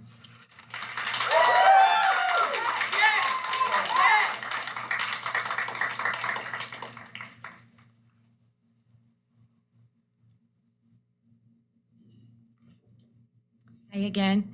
I'm a parent and a staff member in the district. Why do you keep speaking kindness and compassion to a school board that isn't listening? I've been asked this several times in recent months. Because despite the way that this school board behaves, there's some really great kids and really great teachers in this district, and they're worth advocating for. So I'd like to share some great things that I've seen in my school this last week. I've seen teachers and staff voluntarily arriving early and staying late and working through their lunches to make the first week great. Teaching teams have worked hard to get name pronunciations and nicknames right, to refer to family members at home correctly, and so much more. It's not easy to learn all the names quickly, but the effort is what makes all of our kids feel valued. I've walked into the most inviting classrooms. There are welcoming decorations, not propaganda, decorations. There are class pets, there are materials that teachers and their personal support systems have provided with love. I see teachers and staff showing up for community events and here voluntarily. These extras make our schools special. It isn't this way everywhere. I'm begging you not to take our culture of community for granted. My family moved back to the area several years ago now, and let me just say, the community being cultivated by most of our staff is a breath of fresh air for our family. It gives me hope that we can work together through our concerns that are being brought to our attention. The The culture of micromanagement, self-congratulation, and passive-aggressive behavior in this room, not so much. There's a fine line between complacency and bigotry. Many brave students and teachers have spoken up lately. The least you can do is to acknowledge that the hurt, worry, and fear that our LGBTQ+ community has shared with you is valid. As concerns get swept under the rug, dialogue gets shut down, and policies get changed, I worry every day about the silliest things getting me into trouble. Like when I sat on the playground sidewalk drawing in chalk with a nervous new student and praised the rainbow that she chose to draw, I wondered, wait, is that still allowed? When a student shared a preferred nickname, I wondered, is it okay without paperwork to back that up? And those examples don't even touch on the real issue at hand, which is that it is unacceptable to victimize our LGBT community members and to try to erase part of their existence. Public schools serve all kids from all families. You were elected to serve all of our students and staff. Just like you don't get to pick and choose who Love Your Neighbor refers to, you don't get to pick and choose which students and staff you listen to. If you're not ready to do what's in the best interest of every member of our public school district, it's time to step aside and let someone else take this job. Thank you very much. Jason Latempa. Thank you for the privilege to speak tonight. I just want to start by saying that I had a daughter that was in a county school up until last year when my wife and I decided to take her out and homeschool her because of what we were seeing take place in the school that we did not like. And just for the record, bullying goes both ways. I have stories that can say, so, you know, if you think being an LGBTQ student is hard, try being a godly student in public schools. Then you can have bullying. So I come here tonight in regards to the model policy. Last month, myself, my wife, and our 13-year-old daughter sat and watched the last meeting in our home, and all I could think was, what in the world is wrong? Speaker after speaker, I heard come and speak of their sadness, their pain, and a lot of other things they felt and believed to be right. But there were two that stuck out to me, and they were anger and hate. I heard so much anger and hate from this podium that I believe most lost track of what they were really here for, and that was the best interest of the children. You see, a few of those speeches stuck out to me because they said they were hurt and disowned by Christians or the church for who they were, for who they felt they were. And all I could say was, I am sorry that you had those encounters. You did not have encounters with Christians. You had encounters with religion. There is a difference. Christians will not hate or disown you for differences, no matter what you agree on. No, that's not how a person trying to be Christ-like is supposed to act. See, I wasn't raised a Christian in a Christian home, and I didn't get saved until I was 30 years old. But what I now know is what I have to stand up for. And what I stand for is the truth of the Word of God, because once again, I wouldn't be Christ-like if I denied the Word of God. And so I stand here tonight and I say that I believe that approval of this policy will be a good thing, because by the Word of God, Proverbs 22:6, it says, train up a child in the way he should go, and when he is old, he will not depart from it. And if training a child to be anything other than who God made them to be is offered or allowed to be a thought of, then I do not see that being the best interest of the future of our children. Thank you.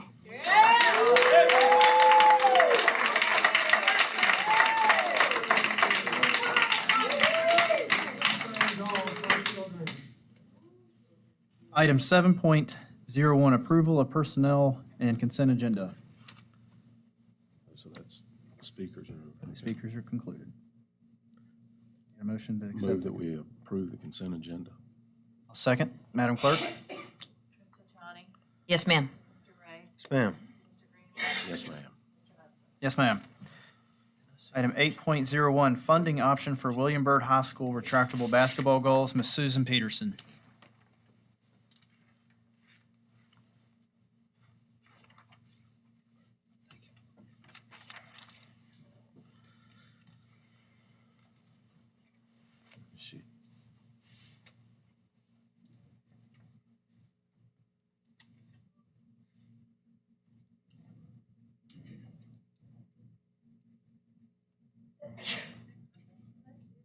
We'll give Ms. Peterson a second. She's probably coming from her office.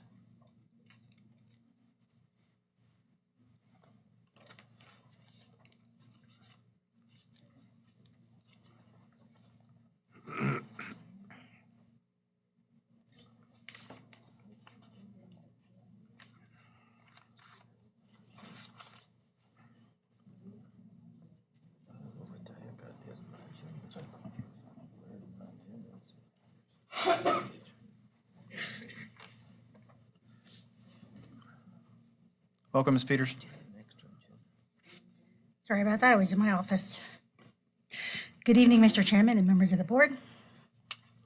At the last work session, there was an inquiry of how we could pay $35,000 for an updated retracting structure for the basketball goals at William Byrd High School. I reported a minor capital balance at the time of $12,500. Sorry, I'm out of breath. I would like to define what this means to our stakeholders, and those listening will understand that this is not the total amount of funds that we have to maintain our facilities.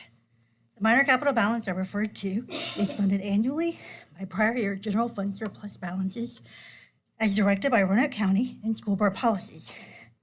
In addition, after a project is set up for minor capital, when it is completed, the funds go back into minor capital. These funds are set aside for the school board to allocate to smaller one-time capital projects. The 2023-2024 adopted budget included $14.1 million of total facilities and operations general fund budget. Of this amount, $1.5 million is in the maintenance division. In the capital fund, separate from this, is $1.25 million of capital maintenance for capital maintenance projects. Since we're only 48 days into the new school year, or the new fiscal year, we have plenty of money in the maintenance division's general fund to fund these goals if it is the desire of the school board. So my recommendation would be to, if you wanted to fund these goals today, to go ahead and make the motion to do so from the maintenance division's general fund. And at the time we have replenished minor capital, I will bring back a request for the school board to allocate funds for minor capital and to move the project over to minor capital. Thank you, Ms. Peterson. Chairman, just make sure you're temporarily moving it out, but then it'll be replenished once we get the other funds. Correct. Okay. Thank you. So, Mr. Chairman, with that knowledge, I would make a motion that we fund the William Byrd High School retractable basketball goals. I'll second. Madam Clerk? Yes, ma'am. Yes, ma'am. Yes, ma'am. Yes, ma'am. Item 9.01, 2023-24, Human Resources Hiring Updates, Mr. Jim Bradshaw. Good evening, Mr. Chairman, board members, Dr. Nicely. I just want to give you an update of where we are and what we've done so far. Chuck, if you'll go ahead and go to the next one. Do I have it here? Thank you. Perfect.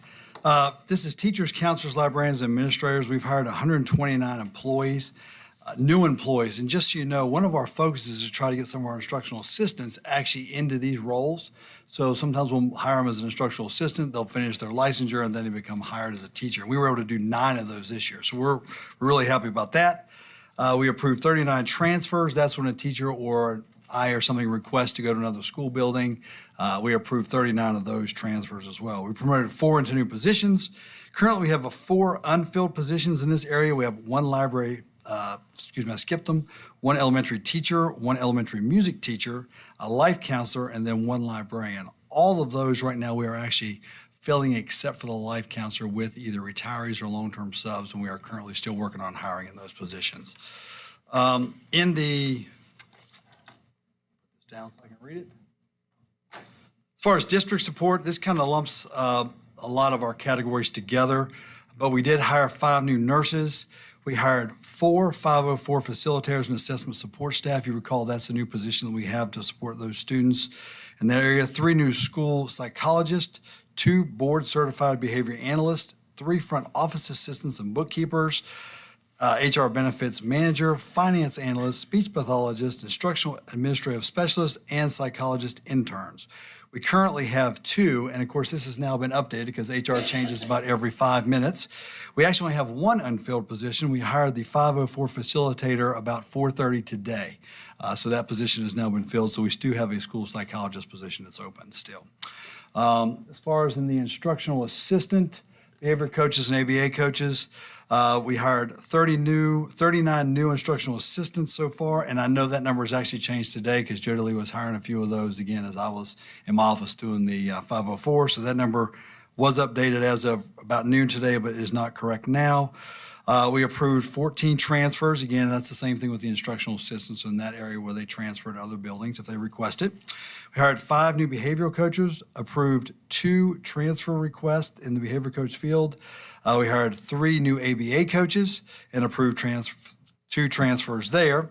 And we currently have 4 unfilled instructional positions, but again, I believe that has changed because I know she hired probably 1 or 2 of those today. So we're doing very well in that as well. We're very pleased with where we are. We're very fortunate in Roanoke County, especially compared to a lot of our districts around us. So I want to pleased with that. In the nutrition area, Ms. Estrada has done an incredible job, as you all heard, I think, in the work session. We've never been in this kind of shape in the nutrition department, but I want to kind of tell a little bit of what we've done there, what they have done there, and we just kind of help facilitate. Hired 1 new nutrition program manager, hired 2 new nutrition managers, hired 18 new nutrition associates, promoted 12 into lead nutrition associate positions, hired 2 new lead nutrition associates. Currently, there are 3 unfilled positions. Again, this could have changed as of today since we printed this. But I do want to let you know that we have 9 nutrition associates that are pending background checks and are currently ready to be hired as long as it's clear. So we're actually going to be full, plus possibly have substitutes, which as long as I've been here, we've never, ever had that. So again, a credit to the nutrition department for that. Transportation, maintenance, and building custodians. Hired 5 new bus drivers. 4 bus drivers are training currently, and we have 3 current openings. So again, we're going to actually be 1 over there. So we actually would have substitutes, which again, that's fantastic. Hired 3 bus aides. We have 3 bus aide applicants pending right now, background checks, with 2 openings. So again, we're going to be over there as well. And we have 1 unfilled transportation mechanic, 1 position. So quick plug, if anybody knows a transportation mechanic that'd like to come to Roanoke County Schools, please let us know. Maintenance, we've hired 2 plumbers, 1 filter changer, and 1 HVAC technician. We have 1 painter position that's currently open. And then we have 2 unfilled building custodian positions that are currently open. So again, sorry, my next slide is just questions. Again, I feel like we're in great shape. Our staff has done a fantastic job. Our principals, assistant principals, those kind of things, working with HR, our nutrition, transportation, maintenance. I feel like we're very fortunate in Roanoke County to be where we are right now with our staff. We have great staff. We have people that want to be here and are working hard every day. So with that, I'll take any questions. This, again, more information just to kind of let you know where we are this time of year. I'd just like to say thank you for the hard work of your staff. Absolutely. In recruiting and retention, and it's amazing to have these numbers, especially with the workforce the way it is right now. I completely agree. Thank you. Thank you. It looks like we're doing great. We are. Thank you. One question. And correct me if I'm wrong in my percentage. Do we have 91% return? That's correct. Is that the percentage that That's we have correct. return teaching? Mhm. Okay. Yes. It's amazing. Is it, Mr. Bradshaw, is this is probably the best shape we've been in? It's been the best shape we've been in at least since COVID. Overall, yeah. Yeah, and now nutrition is the best shape we've been in again since, and I've been in this role now for 7 years, and I've never seen it. What Jamie's done with that, Ms. Estrada, she's doing a great work. I mean, I can't remember the bus situation being any better. Agreed, and a lot of that comes down. We really increased their pay. If you remember, that was a focus in the past, probably 2 or 3 times, really looking at those 2 areas. So I really think that's helped as well. Wow, that's amazing. Thank you. And I know that we've also got a lot of options for meals this year that we didn't have last year. So I may stop by and try some lunch out tomorrow. I'm going to have to do the same thing. I agree. I need to get into schools more, so I'm going to try to do that. That's one of my plans. Well, it's a testament to all the hard work that you've done and the staff. And Roanoke County is a great place to live and work. It is. Thank you. Thank you. All right, don't go anywhere. I won't. 9.02, review of fall and winter high school assistant coaches. If you recall back about a year ago, we did the spring coaches. We did a review, and this is just a review of our assistant coaches. We know every one of these sports have head coaches. So this is a review, and I did we pulled, thankfully, I've got great relationships with these divisions around us, and I can call them, and they'll help me out trying to get this information. But if you look up here, this is a breakdown of our fall and winter sports. Keep in mind, these numbers do not reflect the head coach, okay? These are truly just the number of assistants that we have. So, for instance, in cheerleading, just to explain with this chart, we have 2 assistant cheerleading coaches. Botetourt currently has 1, the city has 2, and Salem has 2. So if you look across there, Football, I'm going to point out to you, and across the bottom is our recommendations. If it's in black, I'm recommending that we keep it the same, and I'll do a quick asterisk with the 2 for basketball. That's 2 for girls and 2 for boys. So we have a total of 4. I just didn't break that up, and it's the same with the divisions above us. So looking at this chart, we are recommending, and I'll explain how we can do this on the next slide, an extra football assistant coach and an extra volleyball assistant coach. Because I'll point out the volleyball, all the divisions around us have 2. We currently have 1. So we do feel like it would be a good idea to go to 2 if we can. Football, I'm not sure we'll ever catch Salem, but that's okay. But I do feel like that staff recommends that we should add another one, which would give us 5 assistants at the high schools. So on the next, any questions on this slide before I flip it? Okay. On the next slide, it kind of gives a breakdown of what the cost would be. To add a football coach at all 5 high schools, right now our assistant football coaches make $4,000, so it's $20,000, and that's not with FICA. I put FICA down there later. Ms. Pearson, if you're in here, I tried to remember that this time.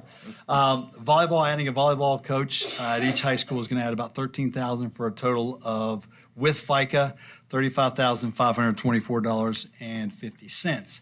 Now, the way we're recommending possibly funding that, if the state comes with more money, which we're still waiting on that report right now, we would like to go ahead and increase that. Again, if we get state budget increase this year. If not, it's something we definitely want to make sure we put in the budget process for the 24-25 school year.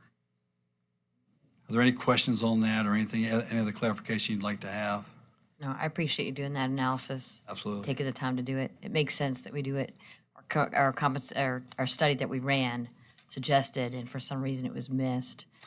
You're right, and we probably should have brought it back, and I did not sooner. No, it's fine. We caught it, and we'll just move forward. And if we do better in the General Assembly, which we're all hoping, fingers crossed, right, we'll make the changes. Absolutely. Jim, thanks for working on that. Thank you. Mr. Ray? Thank you. Yeah, don't get us started on the budget. And that's not my avenue either, so. Well, we're not going to talk about that, but these positions, have we been lax in past years? Is that the reason, or are you catching up now? It's more of catching. We've had these numbers for many years. We just, people around us has changed as far as the number of assistant coaches that they're bringing on. And we also know that the more supervision of students like that, so a lot of times we'll have 2 assistant coaches, or they'll have 2. So you have one that can travel more with the JV and one with the varsity. It just gives more, first of all, instruction and more supervision and safety as we're going through it. So that's what we're recommending, adding these extra coaches, these 2 areas. Thank you. Thank you. Thank you, sir. Appreciate it. Thank you. 9.03, 2022-23 Annual Employee Advisory Committee Report, Dr. Jessica McClung and Ms. Hannah Prater. Good evening, Mr. Chairman and members of the board and Dr. Nicely. I'd like to introduce Hannah Prater to you. She's the testing coordinator at William Byrd High School and the brave soul who volunteered to present a required report to the board. And before she does that, I just want to publicly thank all of the teachers and staff members that come to the EAC meeting. It's not an easy job, but we have had a lot of fun. We have a lot of trust in that group. And Jennifer Hendricks, I made a mistake at Northside Middle. Lauren Sprouse is no longer the EAC rep, but Jennifer is. So I wanted to publicly acknowledge my mistake on the PowerPoint. So I'm going to turn it over to Hannah and go from there. Thank you. I joined the EAC last year. That was my first year, and I'm happy to do it again this coming school year. We have 4 meetings per year. Oh, there we go. We have 4 meetings per year scattered throughout, and we as representatives gather questions or concerns from our own schools and decide if they're school related. We will pass that on to our administration, and these are all done anonymously. And then if they are division related, we pass them on to Dr. McClung, who gets all of the responses, and those are disseminated through Blackboard for our schools, and we're the representatives that would take those back to the schools and answer any questions our staff would have. We do start our meetings with glows, as Dr. McClung calls it, and I love that start to it because we start with the positive, and everybody in the room goes around and says something good that has happened this week or month or recently, and it's definitely all of our favorite parts of that. It lets us steal ideas from the other schools, so Yes, it's great. it definitely does. So the next slide, I believe, is all of our members. As you can see, every school is represented here, including other services like our nutrition services and things like that.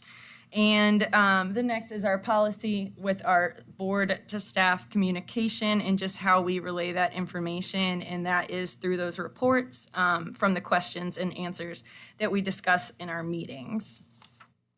Our ground rules are simple. They just are that we are a safe place to discuss concerns and provide suggestions.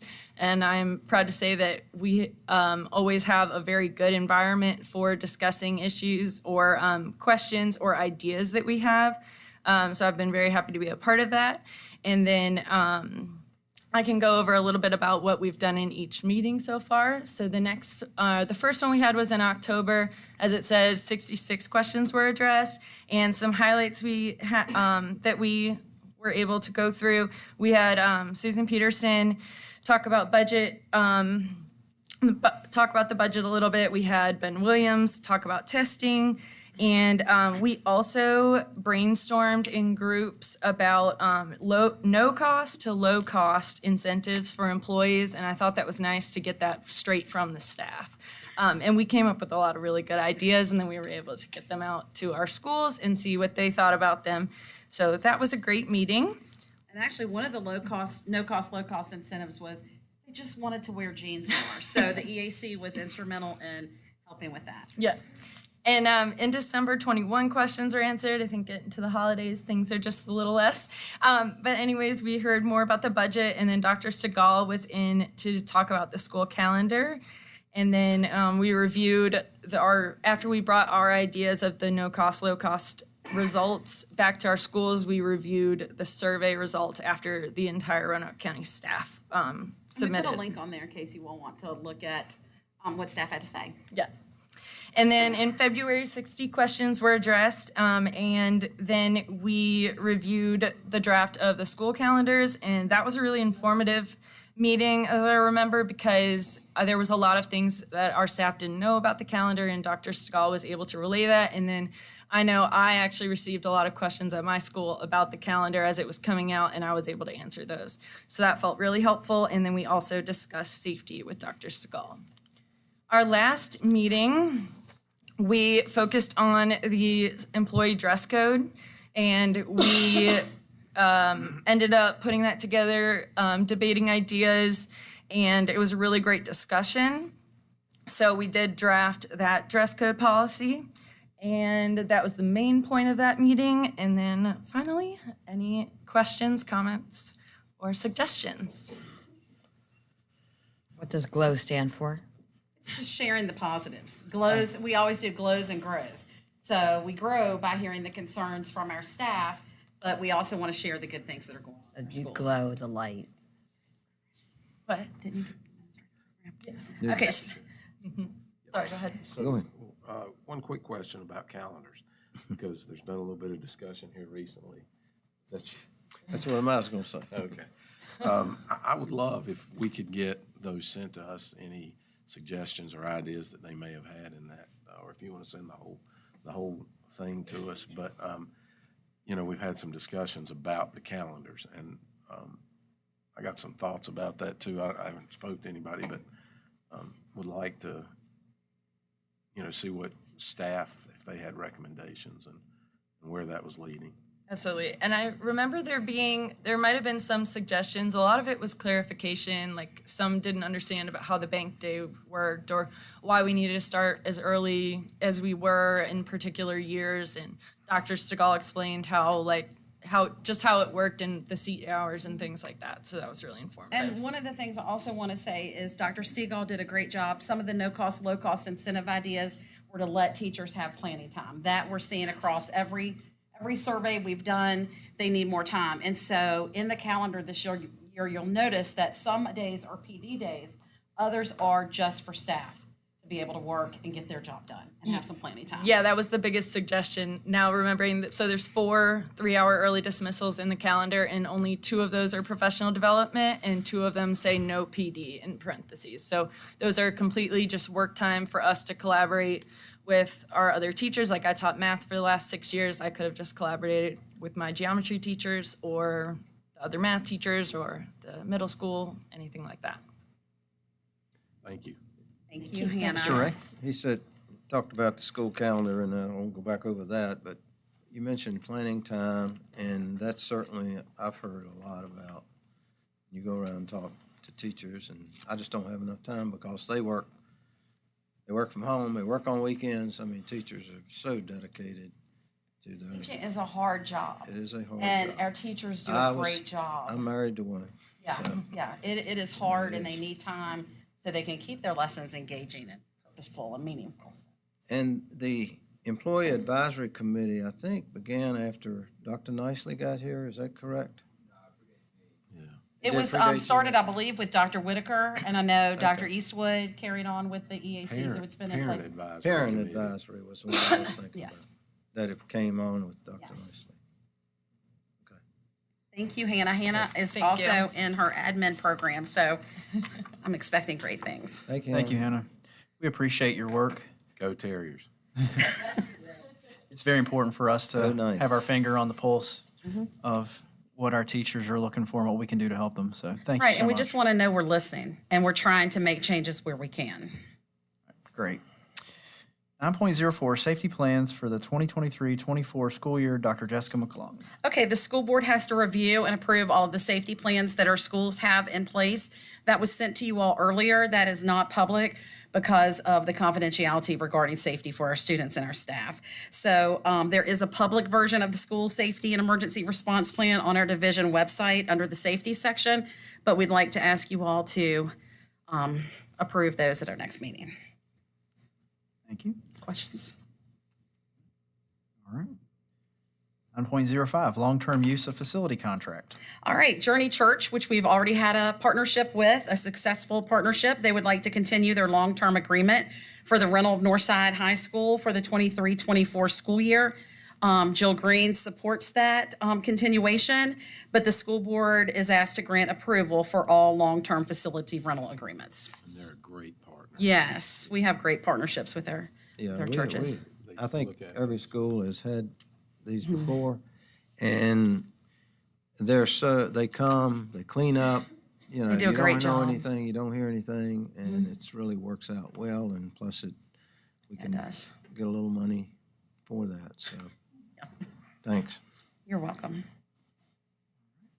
9.06, memorandum of understanding between Roanoke County Public Schools, Roanoke County Police Department, and Roanoke County Sheriff's Office. Okay, this is also nothing new. We update our MOU with the police department, the sheriff's office every year, and it's updated as needed. So we've attached the 23-24 MOU for your review. Thank you.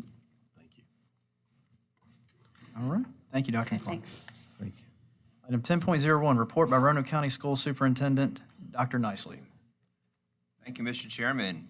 Many exciting things have been happening since our last board meeting. I'd like to just to highlight a few as we move full steam ahead into our new school year. That's our theme for this year, and we got kicked off before when our teachers came back with our annual convocation. This has become an annual event to bring all of our teachers together for their faculty convocation down at the Civic Center. We enjoyed a guest speaker, Kai Sheely, who experienced just all the great teachers that made a difference in his life and was just inspirational, I know, to our faculty. We enjoyed having drum lines from several schools to pep up the folks as they came in. And one of my highlights was we had an all-star combined high school choir. I asked them when they started, would you have a name for your group? And they said, well, not yet. So I on the fly gave them one. Since they're from all five schools, five high schools, you'll have to hang with this. But I decided to name them the Birds from the North Side of a Hidden Glenver Cave. All-star choir. So, but they were fantastic. They did I got the stuck national with anthem. cave. What's that? That's right. That's the That last is part. so creative. But they were really fantastic. I hope they'll come back together and can do some other kind of combined performances in the future. Our Load the Bus campaign, our fearless Load the Bus leader, Mr. Lineberger, got that going. It was great to have all of our staff, our teachers, our principals come out to volunteer to help with that, students even, of course, our bus drivers, and another successful event. And I know boxes and boxes and boxes of supplies have already been unloaded and reloaded and repackaged and got back out to the schools very quickly thanks to all of Mr. Lineberger's work and a lot of other staff members. Our new teacher orientation, we enjoyed that. We had, I think Mr. Bradshaw reported, we have 25 brand-new teachers who have never taught before, but they're just out of college, earning their certifications and are brand new. All the rest of the new teachers are experienced folks. This is amazing. They have a combined of over 900 years of experience with the new folks that are coming in. So really great to have those folks joining our team. As Dr. McClung highlighted with our safety plans, we always continue to take safety and security very seriously. We have further enhancements. Really excited to see our police force as well as the Sheriff's Office come together. I think last year we had about 14 SROs among the schools, and this year so far we're up to 24. And that is pretty incredible toward our goal of having one per school. So I just really appreciate the support of our county government partners, the police department, the Sheriff's Office. And we, as we've said, we don't care what color uniform you wear, but we have all these great partners who come together to provide for the safety and security of our schools. An instructional highlight I want to mention, and that's the expansion of our Opportunity Ready Graduate Pilot that we started last year with 5 schools. We had 3 elementaries doing our student-led conferences, as well as one of the middle schools and one of the high schools. Did the defensive learnings for the first time. We're expanding that. We're having a total of 6 elementaries and 6 secondary schools doing that. And of course, the following year, we'll get up to all of our schools participating in that program. And I'm just excited to see that come to life. Opening day went well. This was our day 7 today, and I was really pleased that I always get into the schools at dismissals and when the students arrive, and it's always wonderful to see the kids come in, and especially the little ones. I know we were out at Masons Cove Elementary, and everybody wanted to show me their new shoes that they gotten to start school. So we did welcome over 13,500 students, including our preschoolers, into our schools. And it's just exciting to see what all they're doing. Got great reports from all of our principals, and just off to a great school year. So just really grateful for all of our teachers, our principals, all of our staff. I won't name everybody, but everybody who comes together. We all come from different backgrounds, different walks of life, different experiences, and just everybody working together to make their learning experiences positive for our students, and we see that playing out in our schools. And so we appreciate all their hard work and the continued support of the board. Thank you, Dr. Nicely. Mr. Ray, would you like to go first? No, I went first last time. You always get it. No, I will. I'm sorry. I want to thank Chuck again, as always. It's year after year. It sounds like a broken record, but he is a broken record. He keeps it going, the record going. So, Chuck, thank you for all you do for these kids, and that are not be able to have some supplies that we're furnishing those. So, thank you again. That's what you do. I did visit the schools before the students came because I know what chaos it is for the teachers and some of the teachers out there in the audience, but that are listening as well. It's a hectic time. So I'll be around after you get settled a little bit before. But, when Dr. Nicely mentioned about the numbers, each year we budget a number of attendance. So that's what we base our funding that we get from the state on, of course, and it's called, average daily membership, which we chose this year to be as close as we could for a budget of $13,375. And as you heard him report, we don't get to count pre-K, but right now, as of yesterday, pre-K had 306 in attendance, and we had a total of 13,307 students, which I'm sure it goes up after, that first week, people are still on vacation, and they don't come back, right, Dr. McClung? So, but we'll see those numbers go up, and we'll get up to our ADM at some point, and that's based on what the state funding is, if we can get a budget. I'd like to thank everyone for coming out. This is, and I've said before, democracy. You're able to come out and speak your, what you feel and what you, what you believe in, and that's what it's about. I've been on the board 8 years. I'm not running again. I'm retiring after this year, but, each time I've talked to a lot of parents over the years and, met a lot of parents over the years. And, I respect everyone's thoughts and I respect everyone's thinking and what you bring forth. So I do, appreciate everyone coming out, and I appreciate, all the parents that have, that will continue to respond, because that's what it's about. It's a relationship, not with, with the parents, with us, with your staff, with the principals, with the teachers, and that's what it's about. So, but thank you. Thank you, Mr. Chairman. Mr. Ray. Ms. Vashani? Yes, thank you, Mr. Chairman. I just want to thank you all for signing up to speak tonight and coming out and exercising your First Amendment rights. I'm proud to live in a country where citizens can still come forward and express themselves in the public square. You may not know this, but it's nothing new that individuals must live in Roanoke County or have a student in Roanoke County or work in the school system in order to offer a public comment, as these individuals are stakeholders. Because individuals at last meeting falsified addresses and there was some issues, changes were made requiring a 10-hour sign-up process online, you all may know because you've all been notified. This is not a novel practice. In fact, other neighboring districts do this. Some even require 24 to 48 hours to sign up. So ours is 10. I believe all stakeholders should be allowed a voice in the public space, and I believe that this school board will continue to support that.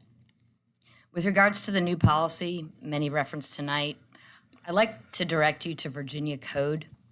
Subsection A of Virginia Code 22.1-23.3 directs the department to develop model policies. Subsection B of the same code section directs, and I quote, each school board shall adopt policies that are consistent with, but may be more comprehensive than the model policies developed by the Department of Education pursuant to subsection A.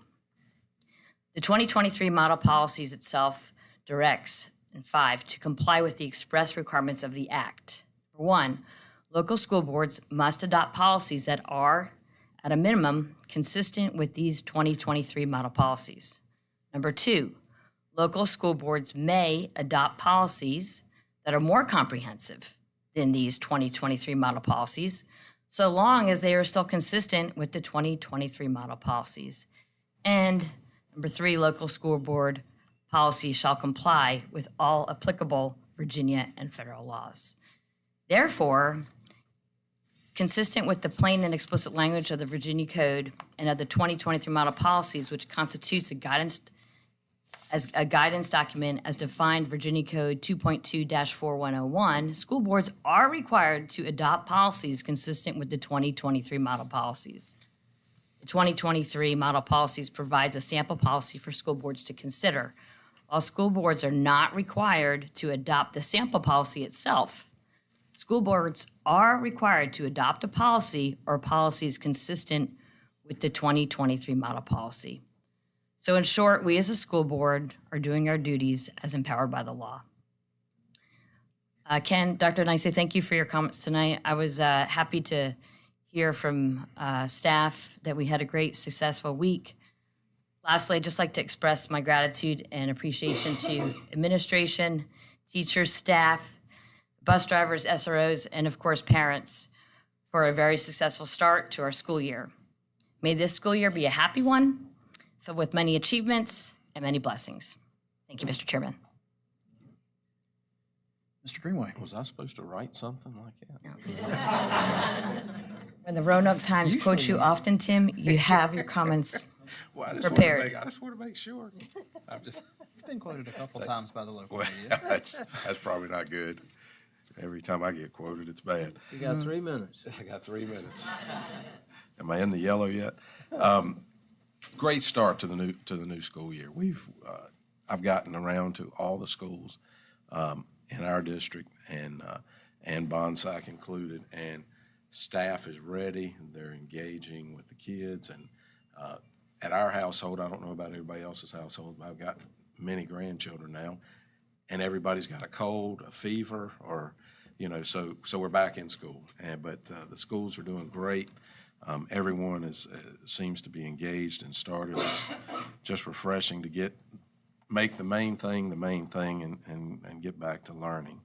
I want to thank, as Mr. Ray said, Chuck Lineberger for loading the bus. I wasn't able to make it this year, but I kept up with every update at every location, and you're an amazing guy. You really are, and we appreciate you. And I know that there was a lot of our staff and different ones that I saw there, and through the updates, that's fun as well. So, but thank you for doing that. Dr. Stegall, we miss you, and we hope that you're doing well. And she's been a little under the weather, but hopefully she'll be back with us soon. Dr. Nicely, sorry we overshot the mark a little bit here tonight, but we got it right, and we're going back and taking care of you as we should. And you've done a great job for us.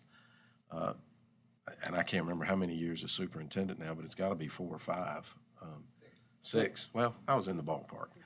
If it were horseshoes, I'd be close. He still has all his hair. He's still got all his hair and hasn't turned gray. I was here to hire him. You were too, right? Mine's turned gray and turned loose too.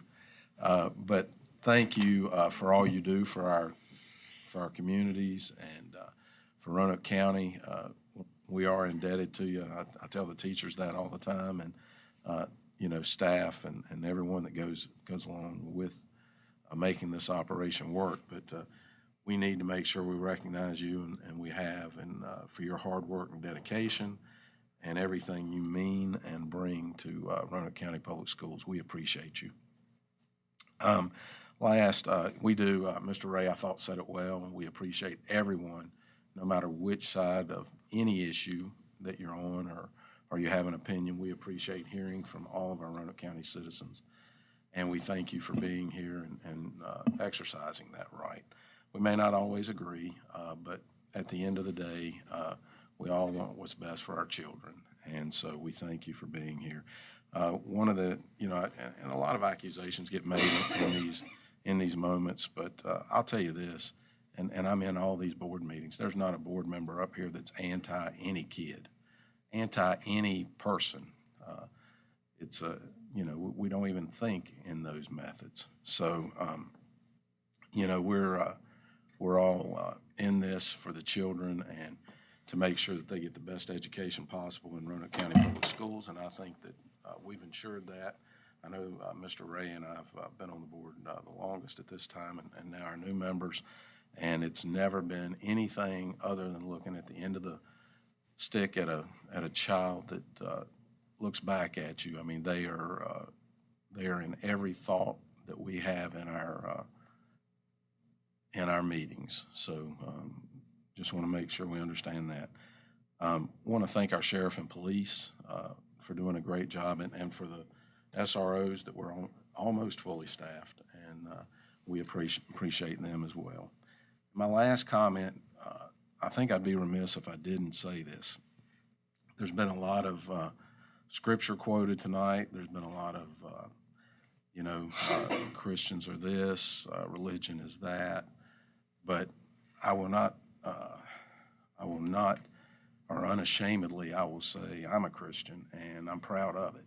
So I will not be shamed as a Christian. May not be perfect, and I'll tell you that. You can ask my wife and children. They'll tell you that that's not the case, and all my friends, they'll tell you that too. But, I thank everyone for being here and having an opinion. Thank you. All right, well, that's a hard act to follow. I would echo your comments as well, that I am unashamed to be a Christian, and I feel that the man put it very well, one of the last speakers, when he said that if you're being judged by a Christian, you're not being judged by a Christian. You haven't met a Christian. You met somebody that claims to have a religion. Say that. So,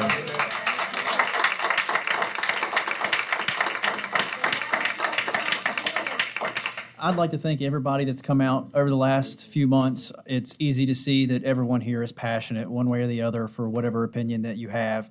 We may disagree, but it doesn't mean that I don't love you, and it doesn't mean that I don't respect you. It doesn't mean that I don't hear you. So, this is a democracy, and the five of us have been elected to do the will of the people, and we are doing our best to protect our children and educate our children in what way we feel our constituents want as a whole. So I'm gonna hit on a couple positive things.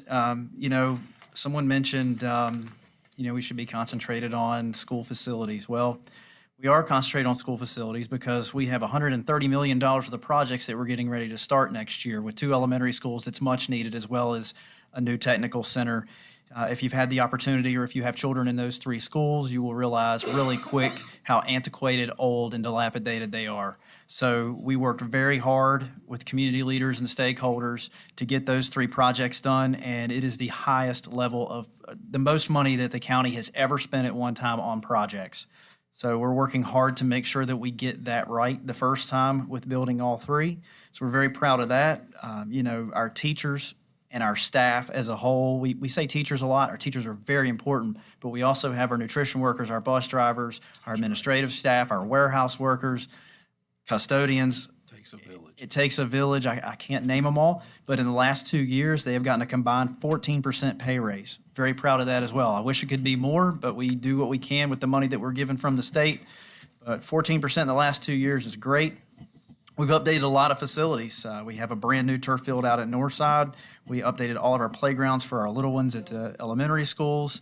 We have a brand-new playground for special needs children at Glenver, which that not only serves Glenver, that serves children from all over the valley that are bused there for the FACS program.